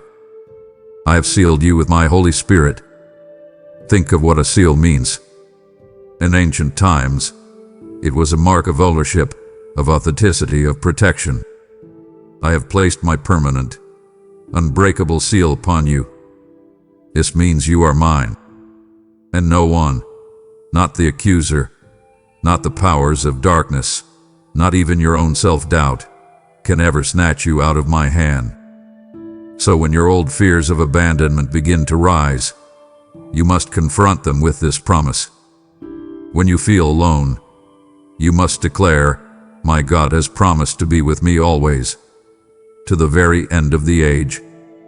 When you stumble and fall, and the voice of shame tells you that you have finally driven me away, you must stand on this truth. Though friends may fail me, you will remain closer to me than a brother. The world will let you down. people will disappoint you. That is a certainty. But my presence is the one constant in a universe of variables. You are never, ever alone.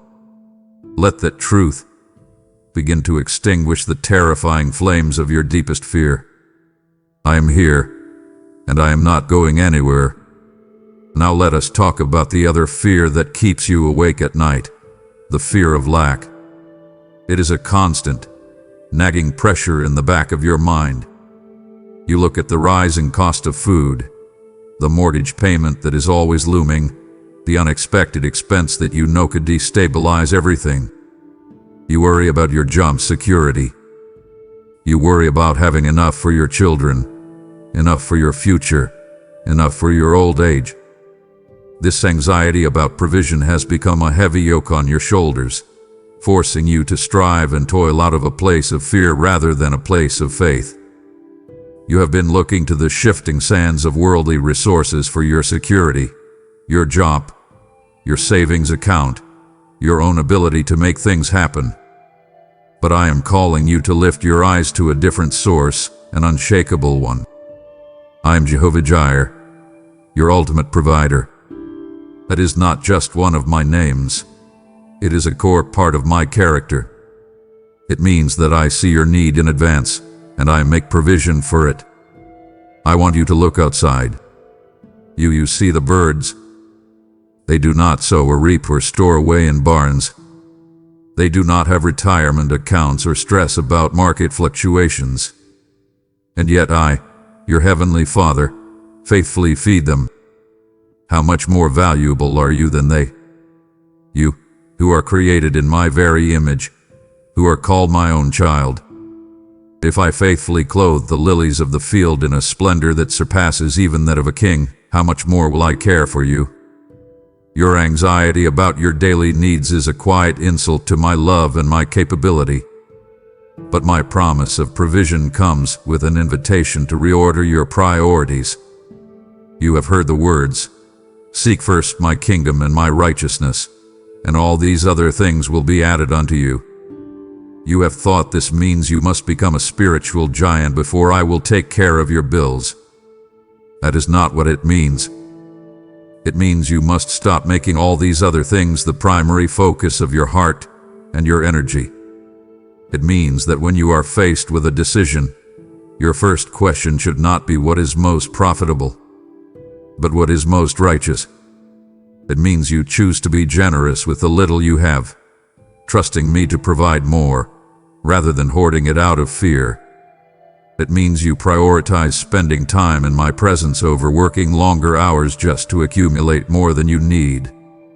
When you align your heart's pursuit with mine, you place yourself directly in the stream of my provision.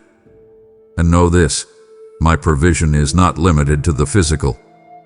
I know precisely what you need even before you ask, and it is so much more than money.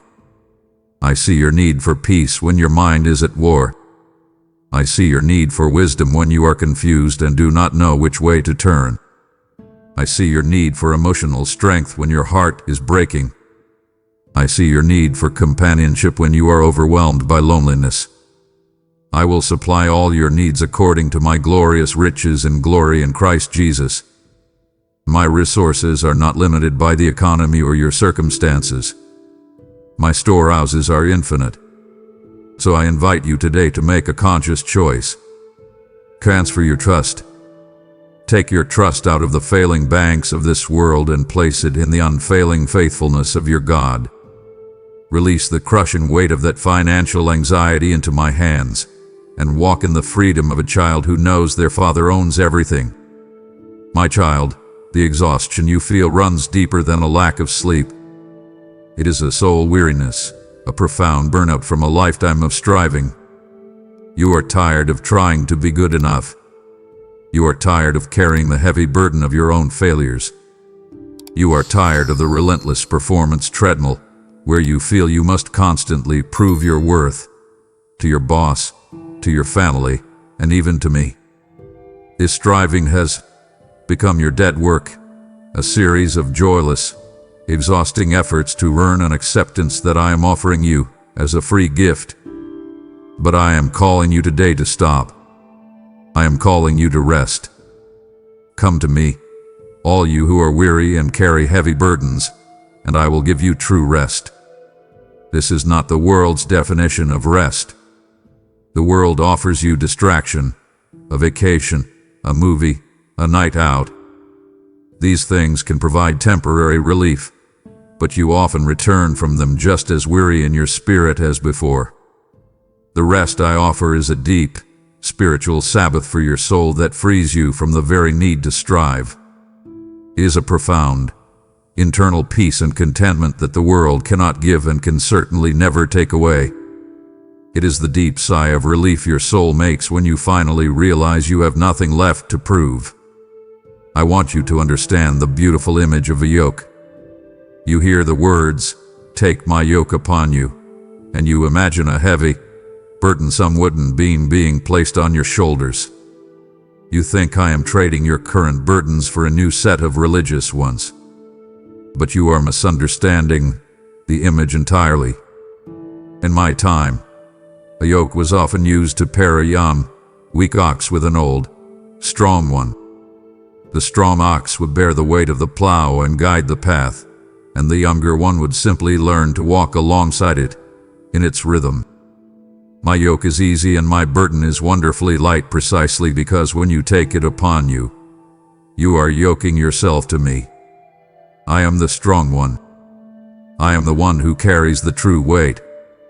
Your only task is to surrender your striving, to give up the foolish notion that you can pull the plow on your own, and to learn to walk in step with me. The rest is found not in the absence of a yoke, but in being yoked to the right person. This is an invitation to cease from your own works and to enter into the finished work of my beloved Son. On the cross he said, "It is finished."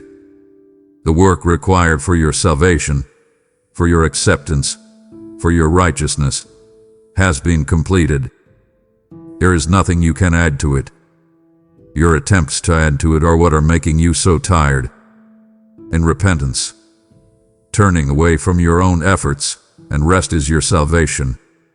In quietness, and trust is your strength. The world screams that your strength is in your hustle, your effort, your relentless activity. But I am whispering a revolutionary truth to your weary heart. Your true strength is found in your ability to be still, to trust, to let go, and to allow me to be God in your life. Lay down the heavy burden of self-justification. Stop trying to earn what I have already given you. Come, enter into my rest. I know that of all the promises I make, this may be the most difficult for you to believe in the midst of your pain.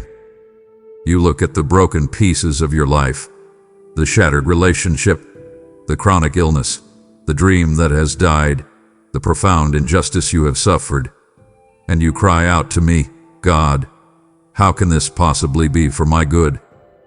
Your pain is real, your confusion is valid, and I am not asking you to deny it. I am asking you to trust my heart and my sovereignty even when you cannot possibly understand my mysterious process. I am the master weaver, and I am making you this promise. I will cause all things, not some things, but all things, to work together for the good of those who love me and are called according to my purpose. This does not mean you will be spared from trials. It does not mean that everything that happens to you will feel good. Betrayal will always feel like betrayal. Grief will always feel like grief. Much of what happens in this fallen world is a direct result of sin and is not my perfect will.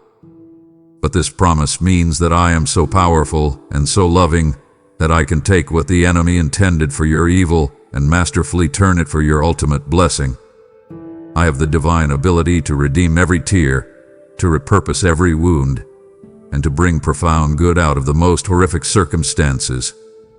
Your suffering will not be wasted. I need you to adjust your definition of good. Your definition is often tied to comfort, ease, and happiness. My ultimate definition of good for you is that you would be conformed to the image of my Son, Jesus. The fires of affliction, while intensely painful, are my primary tool for your sanctification. The heat of a trial is what burns away the impurities in your life. Your pride, your self-reliance, your misplaced trust in worldly things. Your present suffering is producing in you a perseverance that you could not learn in a classroom. That perseverance is forging a proven character, a soul that has been tested and found faithful. And that proven character is giving birth to a glorious, unshakable hope. You only see the painful process.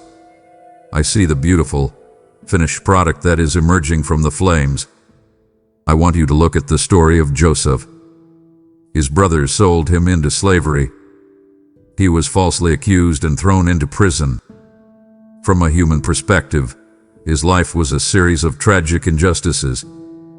The enemy intended it all for his destruction. But I was at work behind the scenes, weaving it all together.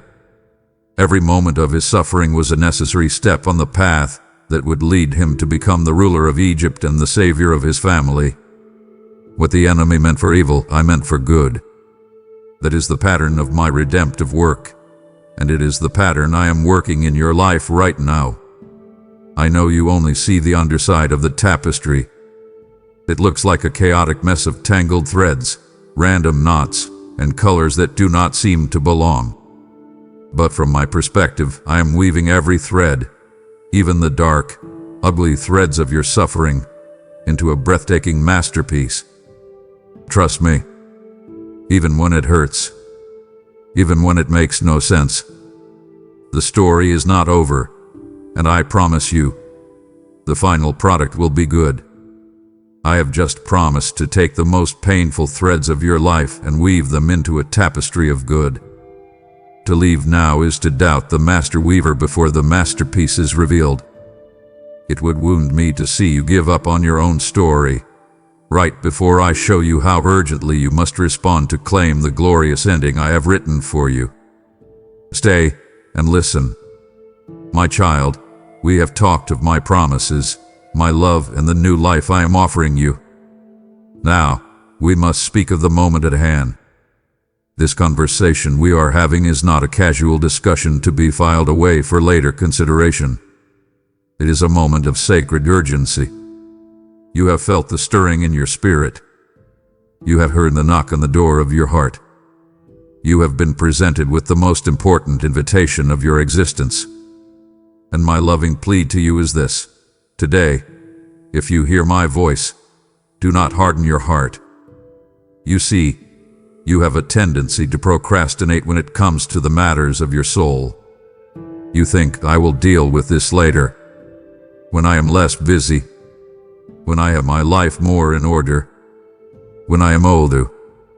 But that is a dangerous dissection. Behold, now is the favorable time. Behold, now is the day of salvation.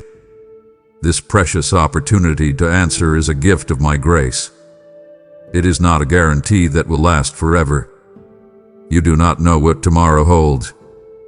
This present moment, this breath you are taking right now, is the only one you have been given to respond. To presume upon future chances is a gamble of eternal consequence. I want you to understand what hardening your heart means. It is rarely a single, defiant act of rebellion. More often, it is a slow, subtle process of neglect. It is the result of hearing my whisper and choosing, time and time again, to turn up the volume on the world's distractions. Each time you say not now to my call, your spiritual hearing becomes a little more dull. Each time you ignore the gentle conviction of my spirit, your conscience becomes a little more calloused. My spirit will not always strive with humanity. My patience is vast, but it is not infinite. There comes a point where a heart can become so hard, so resistant to my love, that it is no longer capable of responding. This is a tragedy I am desperately trying to save you from. Therefore, you must recognize that to delay your answer is, in fact, to make a decision. You think you are remaining neutral, keeping your options open. But there is no neutral ground in this matter. To not choose me is to choose to remain in your current state, separated from me, carrying your own burdens, living under the weight of your own sin. To delay is to give a no for today. It is a decision to remain outside the door, in the cold, when you have been invited into the warmth and light of my home. I am not speaking to you with a tone of anger or threat. I am speaking to you with the urgent love of a father who sees his child standing on the edge of a cliff and is pleading with them to step back into the safety of his arms. The invitation is before you. The time is now. Do not let this sacred moment pass you by. My child, as we come to the heart of this invitation, we must clear away one final, monumental misunderstanding. It is the lie that has been woven into the fabric of every human religion and every worldly transaction.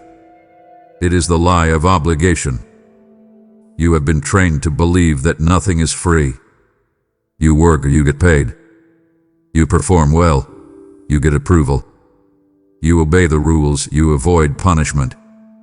Your entire life has been a system of earning, striving, and deserving. And so, when you hear my call, you instinctively filter it through that same system. You think I am calling you to a new, more demanding job. You think this is a summons for you to come and work for me, to start performing a long list of religious duties in order to earn my favor. But I am here to shatter that entire framework. I am not calling you because I am lonely and in need of your company. I am not a distant, needy deity. I am the self-sufficient, all-glorious creator of the universe, complete and perfect in myself. I am not calling you because I need you. I am calling you because I am love, and you desperately need me. This entire invitation is not about filling a need in my heart, but about filling the cavernous, aching need in yours. It is an act of pure, unmotivated grace. This is not a conscription notice, drafting you into an army against your will. You are not being called to a life of grim, joyless duty. You are being invited to a joyous wedding feast, a celebration of your return home, where you are the guest of honor. You have been trying to pay a debt you cannot possibly afford. The price for your sin, for your separation from me, is a price so high that a lifetime of your good works would not even begin to cover the interest. But the glorious truth of this call is that the price of this divine connection has already been paid in full by the sacrifice of my one and only Son. When he hung on that cross, he was not making a down payment. He was canceling your debt completely. The receipt was signed in his own blood. Therefore, I am not calling you to come and do something. I am calling you to come and receive what has already been done. Accepting this call is the greatest act of receiving, not the greatest act of doing. Your role is not to build the bridge back to me. Your role is to humbly walk across the bridge that my Son has already built for you. This is a call to be set free from the relentless law of sin and death, that exhausting cycle of trying and failing, and to step into the glorious liberty of my children. It is freedom from the pressure to be perfect. It is freedom from the shame of your past. It is freedom from the fear of my rejection. In my kingdom, you are not an employee on probation. You are a beloved child in the family. And children do not work for their father's love. They simply rest in it. So lay down the burden of your religious efforts. Stop trying to oppress me. I am already more fond of you than you could ever imagine. This is not a call to obligation. It is a call to grace. Come, stop working for a love that is already freely and completely yours. My child, we have walked a long path in this conversation. I have quieted the noise around you and spoken to the deepest parts of your heart. I have named your struggles, addressed your fears, and dismantled the lies that have held you captive. I have shown you my heart, my longing for you, and the boundless, unconditional love I hold for you. I have made my promises of healing, purpose, hope, strength, and eternal companionship. The heavenly line is open. The connection has been established. All the static has been cleared away. The price for this divine connection has been paid in full. There are no more barriers on my end. All that is left is for you to accept. Right now, in this sacred moment, your spirit is ringing with a call from eternity. It has been ringing for a long time, sometimes a faint and distant sound, but now it is clear and present. All of your life has led to this decision. Every joy, every sorrow, every question, and every longing had been a preparation for this invitation. So I ask you plainly, with all the love in the universe backing my words, what will your answer be? What will you say to the one who gave everything he had for the chance to be with you? There are no more excuses left. There are no more reasons to delay. The choice is before you, stark and beautiful and life-altering. I urge you now, make a conscious choice. Step out of the deafening noise of the world just for this moment. Silence the voices of doubt and fear that are already trying to pull you away. Step into the holy sanctuary of my presence, which is as close as your own breath. You do not need to clean yourself up first. You do not need a special prayer or a grand gesture. All you need is a simple, honest yes from the depths of your heart.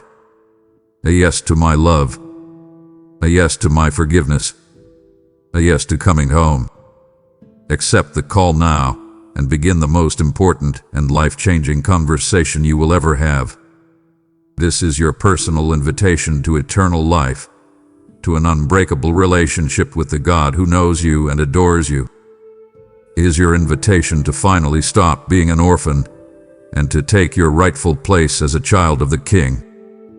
This is your moment to lay down the impossibly heavy burdens you have been carrying and to enter into a rest so deep and profound it will heal your weary soul.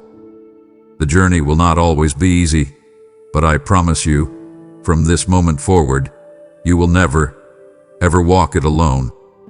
My child, with arms outstretched, I'm waiting. I see you right where you are. I note every hesitation still lingering in your mind. I am not rushing you, but I am pleading with you, out of a love that is older than time itself. A line is ringing. A connection is offered. Please accept the call. As you have now accepted my call, I am immediately commissioning you to help another soul hear theirs. You have been fed with manna from heaven. Will you now answer my call to send this same life-giving bread to those who are starving for truth? This is not a mere request. It is the first act of your new identity, a chance to partner with me in the great work of redemption. Your gift opens a line of communication for another heart to hear the same invitation you have just received. I promise you, as you feed others from my table, your own storehouses will never be empty. This is the urgent, beautiful work of my kingdom. Answer this new call now. Become a provider of my hope by giving through Super Thanks membership or the PayPal link below. My child, this divine conversation is not an ending but your beginning. The call I have extended now rings in the depths of your soul, waiting your response. To answer me now, before the noise of the world rushes back in, make your declaration known to the heavens. Write with unwavering faith in the comments below, I accept the call. Let this simple act be the turning of the key, the moment you open the door and step into a life of unbroken communion with me. Do not hesitate. Your eternity is listening. Amen.